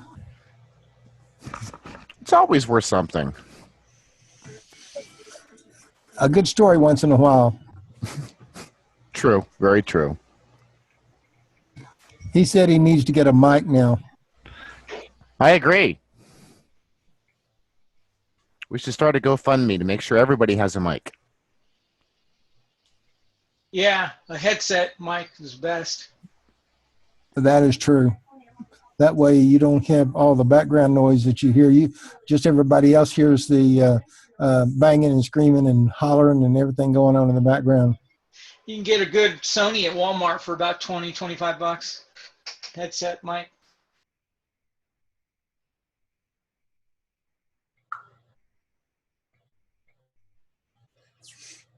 Splurge and get a Bluetooth. Don't be talking crazy now. You sounded pretty good, Bruce. I'm answering Bruce's question in chat. Yeah, the mic sounded good, Bruce.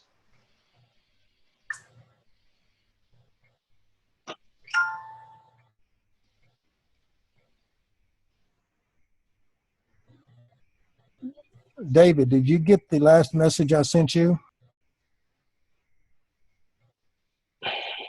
Maybe. You ignore it anyway. The problem was with the zero. Oh yeah, I got that. You know, I'm not the biggest pie specialist. Brian probably could give some clarity on that. Yeah, I never could get those two dongles to work off my zero. Yeah, he had a hub, Brian, and I guess he plugged in two dongles, and only the first one showed up. But when he ran the same setup on the Pi 3, they both showed up. That's weird. I plugged in a little hub off of a Pi Zero, and it had the wireless dongle hooked into it, and the wireless was working fine. But when I plugged in the two USB to 485 dongles, it didn't pick them up. But when I plugged the same two dongles into my Pi 3, it picked them up just fine, and I could transmit both PixelNet and DMX out of the Pi. Did you also use the powered USB hub for the other Pi, or did you only use that for the Zero? Oh, and no, it wasn't a powered. It was an unpowered hub. Unpowered. But it was powering. That's right. It was powering the dongles because the same lights that showed up when I plugged it into the Pi 3 showed up when it was plugged into 0. It just didn't show up in the drop-down list when I tried to select the output port. Yeah, I need to take a look at like the USB scanner to see what if the kernel sees it or the driver see it. It can do a power down from the device or from the host if it doesn't have adequate power. It'll show you that though in the listing. But I can't imagine that a RS-45 dongle would draw too much power. It's not the sort of device that should. I'm a bit perplexed by that. Okay. I would like to have had it working with the Pi 0, but I've now substituted in the 3. Yep, 3 will certainly work, but let me see if I can. Give me a second here. Do you have a 0? I do, but I don't have an SD card for it or accessories at the moment. I picked one up during the sale that Adafruit had on them, and I was able to get one, but I've been pretty busy with work for the last couple of weeks, so I haven't had a chance to play with it. I just got a cheap unpowered hub with 4 ports. I plugged in the 80 Max wireless dongle, and I can log into it and talk to it, no problem. Running it on Wi-Fi. But when I plug in the other 2 adapters, they come on, but they never show up in the as a drop-down device. And matter of fact, it actually kept switching it back to the other one, AS something 0. TTY AN 0 or something like that. It would not let me set it to the USB 0. TTY USB 0. Yeah, TTY USB. It wouldn't let every time I selected that, it would switch it back to the other port that I didn't recognize. Yeah, I'd be interested if there's a way you could temporarily switch them back. In FPP's troubleshooting commands, there's 2 sections. One of them's kind of long. One is the USB device tree, and the other one is the USB devices, which is basically just running LSUSB in verbose mode. That'll basically see if it can see it or not and tell you if it's powered on also. But beyond that, it's not really sure what would cause it to disappear like that. Maybe we can get together sometime when you have a few minutes and I can spend some time hooking it all back up and we can try it. Yeah, sure. Just let me know. Okay, will do. Any evening or daytime, whenever. Yep. Let's see. Let's see what my calendar looks like for the remainder of the week. Give me a second. Yeah, sorry I'm a little out of it. I was on East Coast time for the first part of this week, and my brain is just not working right. Let's see. And you're on West Coast time? I'm normally on West Coast time. I had to fly out to Chattanooga for a couple of days on Sunday, and then just got back last night. Let's see. So likely, it's going to be kind of late by the time I get back tomorrow. We could probably do sometime on Friday, most likely. Just let me know what works out. My calendar in the morning's booked, but the latter part of the day looks like it's open. Just shoot me an email. Got a pencil? Yes, sir. Stand by. Or you could just type it in chat. That'd make it easier. I can copy it. Okay. Okay. I'll do that. And you can just send it directly to me if you'd like. Okay.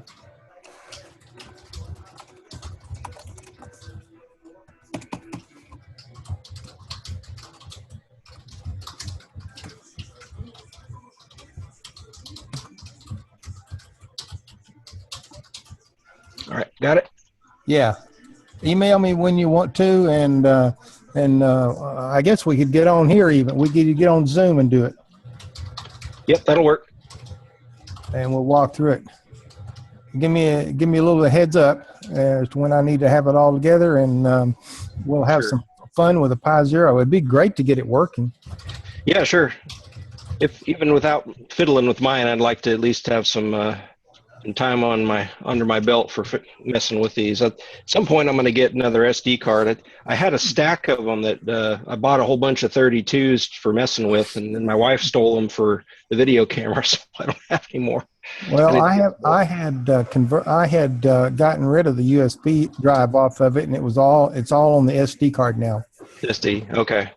Yeah, So, just be aware though. There's a risk with that. yeah, I understand the risk is you crash, you blow up everything, but yeah, I have a little space problem. yeah, understood. And Yeah, in the USB drive, if you plug that into that hub, tends to draw a lot of power. okay. Yeah, I'm surprised that a USB drive in general shouldn't draw a significant amount of power.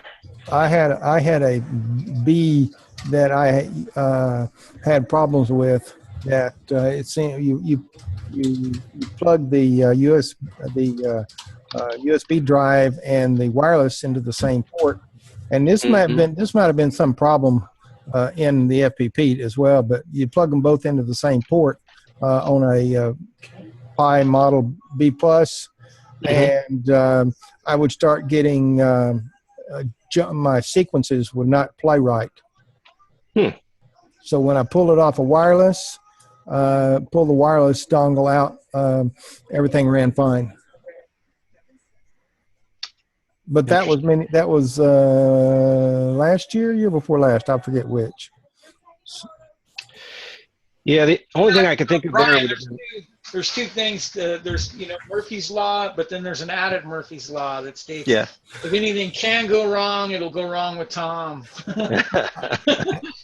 Hey, he's already noted that. We walked through another Pi problem once before that was really funky, and he had never seen before. So yeah, I have Murphy following me around a lot.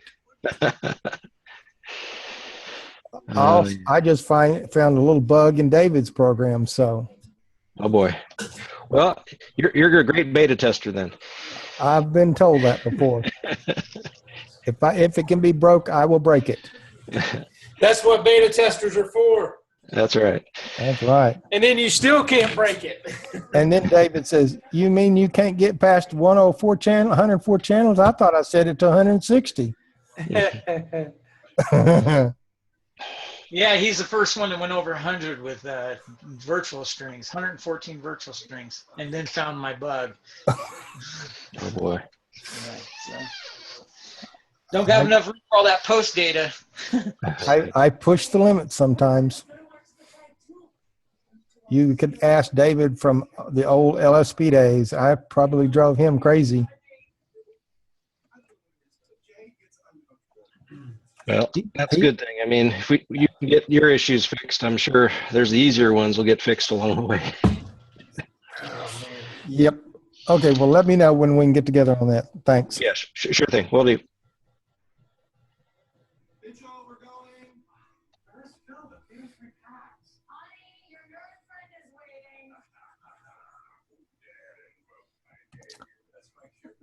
There's a lot of bashful people tonight. Yeah, I know. I think they're all listening, myself included.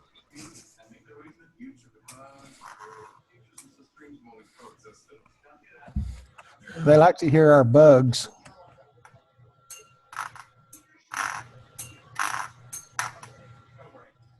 Well, I just poured the last polygon pour in my my Pi hat, the Falcon F2 Pi hat. Or maybe I'll call it the Pi cap. The Pi cap. There you go. Now I did a search for Pi hat, and there's like 20 different things on the internet. I guess that's what they call them instead of like a beagle bone cape. Or I guess they're called Pi hats, right? Is that what it is? That's it. The same with their Arduino. It's the hat. Yeah, yeah. So I don't want to use the hat then. Yeah, do the cap. And there's some people that like us so much they sign in twice. Who did that? That would be me. John signed in twice. You taking us to the bathroom with you? No, it's actually I have a friend of mine that's over that's never heard this call, and for me to be able to talk, I have to have my headset on. So I sign it with my laptop so they can hear the audio on the side, which is weird for me because I hear an echo of myself.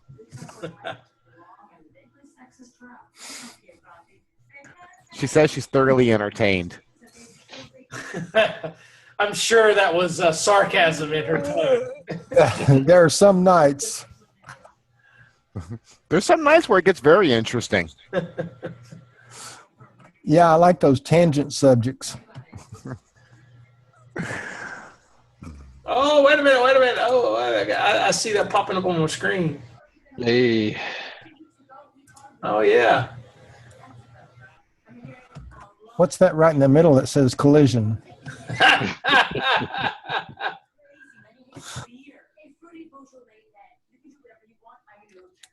So you got a buffer, the 2 DMX or oh man, you got your DMX, output, which I'm assuming is the okay. Yeah, I like that. it's got dual RS-45 drivers. Is that what that is?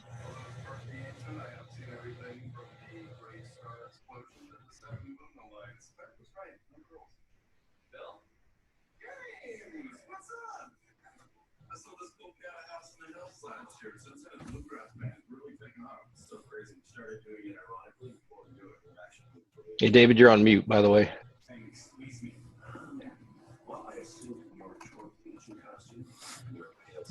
He does talk to himself sometimes. Oh, is that your boyfriend? You guys hear me now? Yeah. I can hear you. I don't know how long I was talking with her.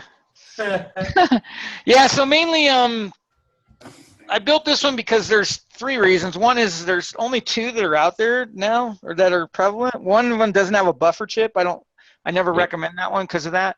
The other one is Ron P's, and I had to like send for the board from him, send him an email, get a board, and then I had to buy the parts. And then I thought it was kind of confusing, the assembly manual a little bit, because there's so many options, with his you can have it with this, without that, with this, and it was just hard to follow. Although I did get it built, no problem. This one would be completely assembled and be available all the time. So the other part of the problem is availability. It seems like the other ones are co-op type things. So. And this one allows 12 and 5 volt input? Yeah, it's got the regulator right here. Gotcha. It's kind of like all the other boards I've done, like the F4B, the BeagleBone Black one that has the regulator.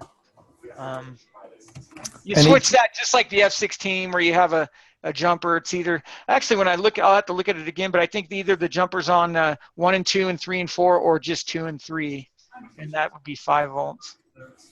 You can actually decide whether you want to send power to the Pi, similar to the other boards, I think, where you put that jumper on to power the Pi if you wanted to, or you could leave it off and power it separately. And you can get DMX Lore or Renard out of the connector. What about the oldie? What's that? Well, I put that on there. Basically, the way it works is there's 3 jumpers that you'll have, and they'll either have it on one row of whatever row you're trying to drive. So if you want to, drive DMX, you put them, that mainly just switches the pinouts. For pins 1 and 2. I also put a terminator on there.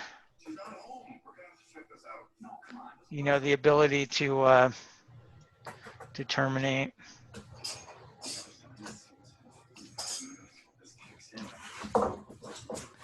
So that's that. Any cost? Pretty cool. Any cost on that? 2 volt. This is a 2 volt amp, 2 amp one though. I don't know. I have to get pricing. See what a cost of 100 or 200 would cost to get built. So David, are those 2 different RS-45 driver chips in the top right, or? No, if you look at them, one's the RTC. Okay, real-time clock. I didn't see the silk screen. Yeah. Okay. Well, the silk screen will actually be covered. Once you put the chip in, you won't see it. Sure. Yeah. because it'll be just in that little ladder part of the. In fact, a lot of ladders are covering it. But again, this will be a completely assembled, non-type of kit type board, though. Got it. That's why I kind of went with some surface mount resistors and such, because, you know. Looks good. I'm gonna have to get one at least. One. I'll probably get some more. It means that if I buy those, it means I'm gonna have to get more pies, and then I get more pies, I get my wife looking at me sideways. So I'm gonna have to work that angle. I resemble that statement. Yeah, I'll send one to Kevin. He can make me a case. Kevin, is Kevin still here? I see his. There he is. I'm here. Yeah, Kevin, I might want to pick your brain. I went with this layout because I kind of like all the connectors on the same side. And if you look at this board, all the connectors are right there. In fact, where's my Pi 3? I don't even know where I put that thing. I don't even have a Pi 3. Anyways, I put it on the same side as the Ethernet connectors, the USB connector, so they'll be right above them. But the one connector I couldn't fit is the actual power connector. And if you look, all these connectors, I made them to where they kind of come out a little bit. Yeah, So I want them to stick out through the side. Gotcha. Yeah, and then these are pluggable, so there'll be a plug would plug in there. And then also this power connector, I don't have the body, but this power connector also sticks out through the side and has a pluggable 2-pin connector. So David, one recommendation, if you haven't already looked at it with your Pi 3, is just find the location of the onboard antenna and try not to put a ground plane directly over that if you can find placement. Because a lot of folks have had issue with the RF attenuation from those once you put a hat on. Where actually is it? I'll have to look at it. What does it look like? There's a couple of unpopulated pads that look like they would have a jack there right next to it. And there's like a 0 ohm resistor or something in one of those positions. If you look it up, you can actually, they'll show you where in the silk screen to locate it. I wouldn't be able to describe it adequately. Somebody posted something the other day showing a link to how to mod your Pi 3 to an external antenna. Yeah, that would have been ground plane the whole thing. You see all the blue? That's all ground. That's why I mentioned it. Except for this part right here. This part right here is power. Hopefully right. in that area. Yeah, again, I don't remember where it is with proximity to the other components on the Pi 3, but yeah, I was the one who posted the link about how to mod it. But if you're a ham, you're not supposed to do that kind of stuff because you break the FCC certification for it. But it is technically possible to do. Okay. It's just, yeah, I would imagine most folks aren't going to do that, though, because it requires a really fine tip, either the soldering tweezers to lift up that resistor and then move it. It's pretty small work, so most folks wouldn't want to do it. David Berry asked what that is, and it's actually a new Pi hat. Yeah. Also, somebody from Lights on Montague asked about anywhere on the F4 V2 diff board. Yeah, I have one. I had one built. I sent it off though. I have to get some more parts. I have to build a few more. Yeah. I just been real busy with work, but it's a slam dunk. Really, there's nothing almost to test. It's a slam dunk. There's probably a couple weeks out, 2-3 weeks. I just need to build one for Halloween. And buy a bunch of them. They're really small little boards. I wish I had one. I actually have a board. Let me see. I think I actually have the board. See if I can. Probably in one of the last projects that I had. Open.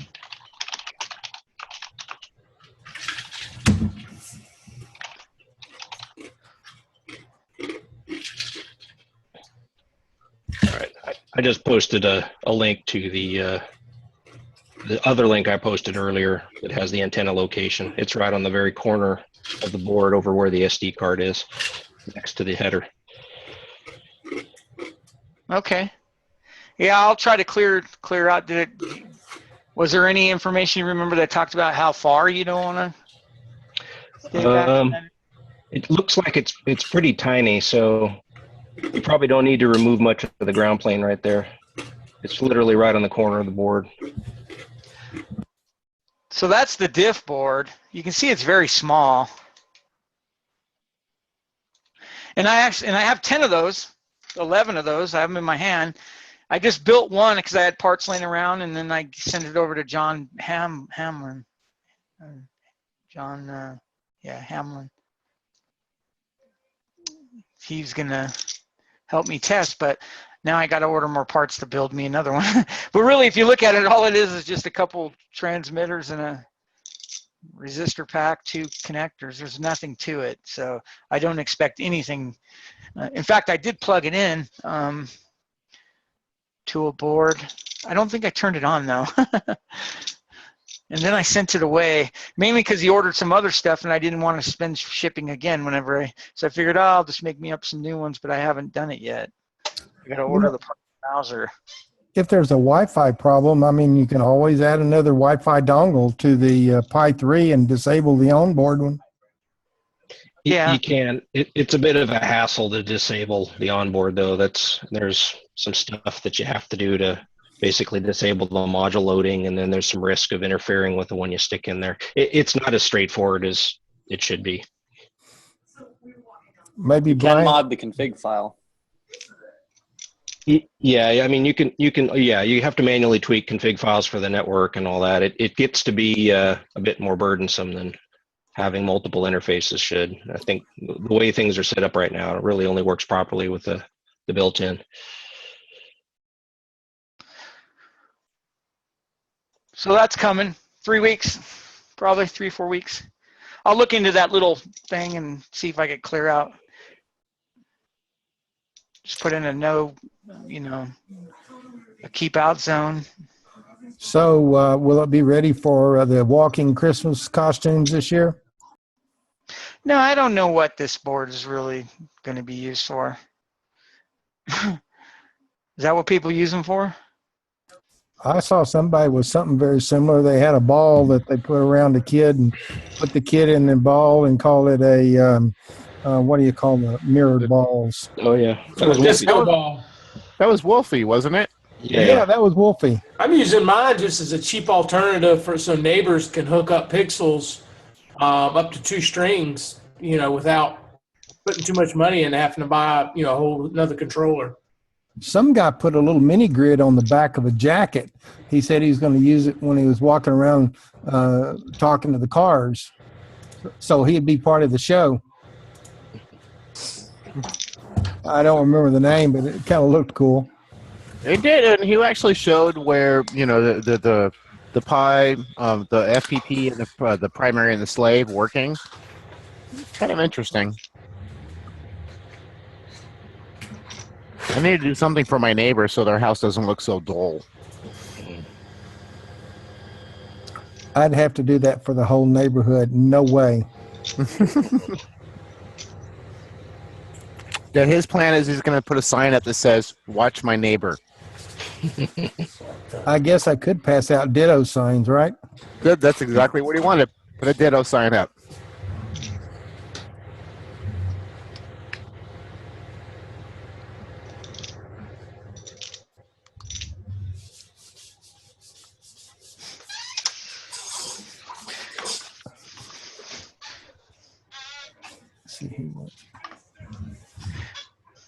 Oh, Bruce Johnson asked how we thought about his microphone. Did you notice that? Yeah, I already answered him. Yeah, I got my answer. Thanks.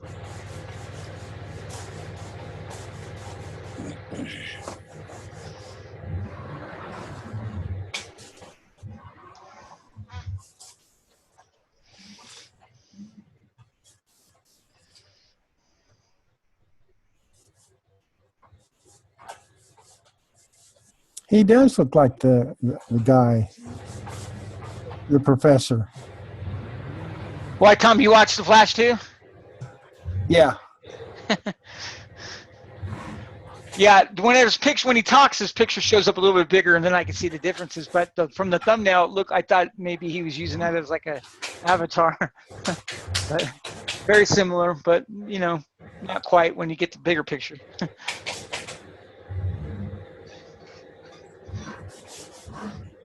He could be from a different era. He won't tell.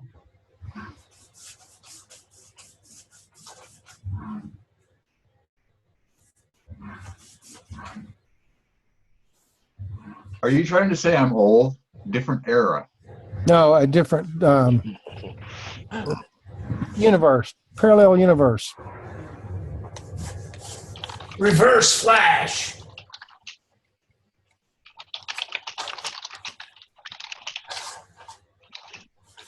You know you can use Alt A and mute and unmute your mic real fast.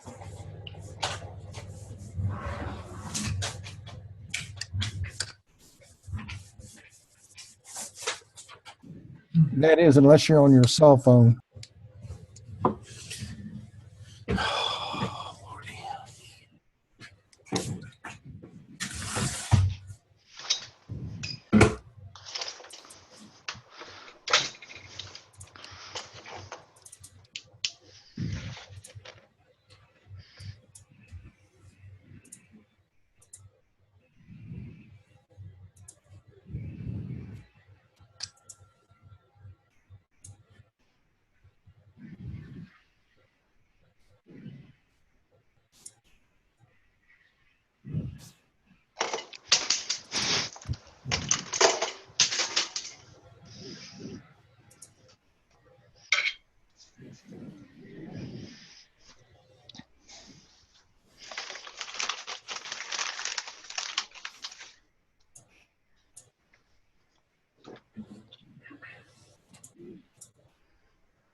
Anybody got anything?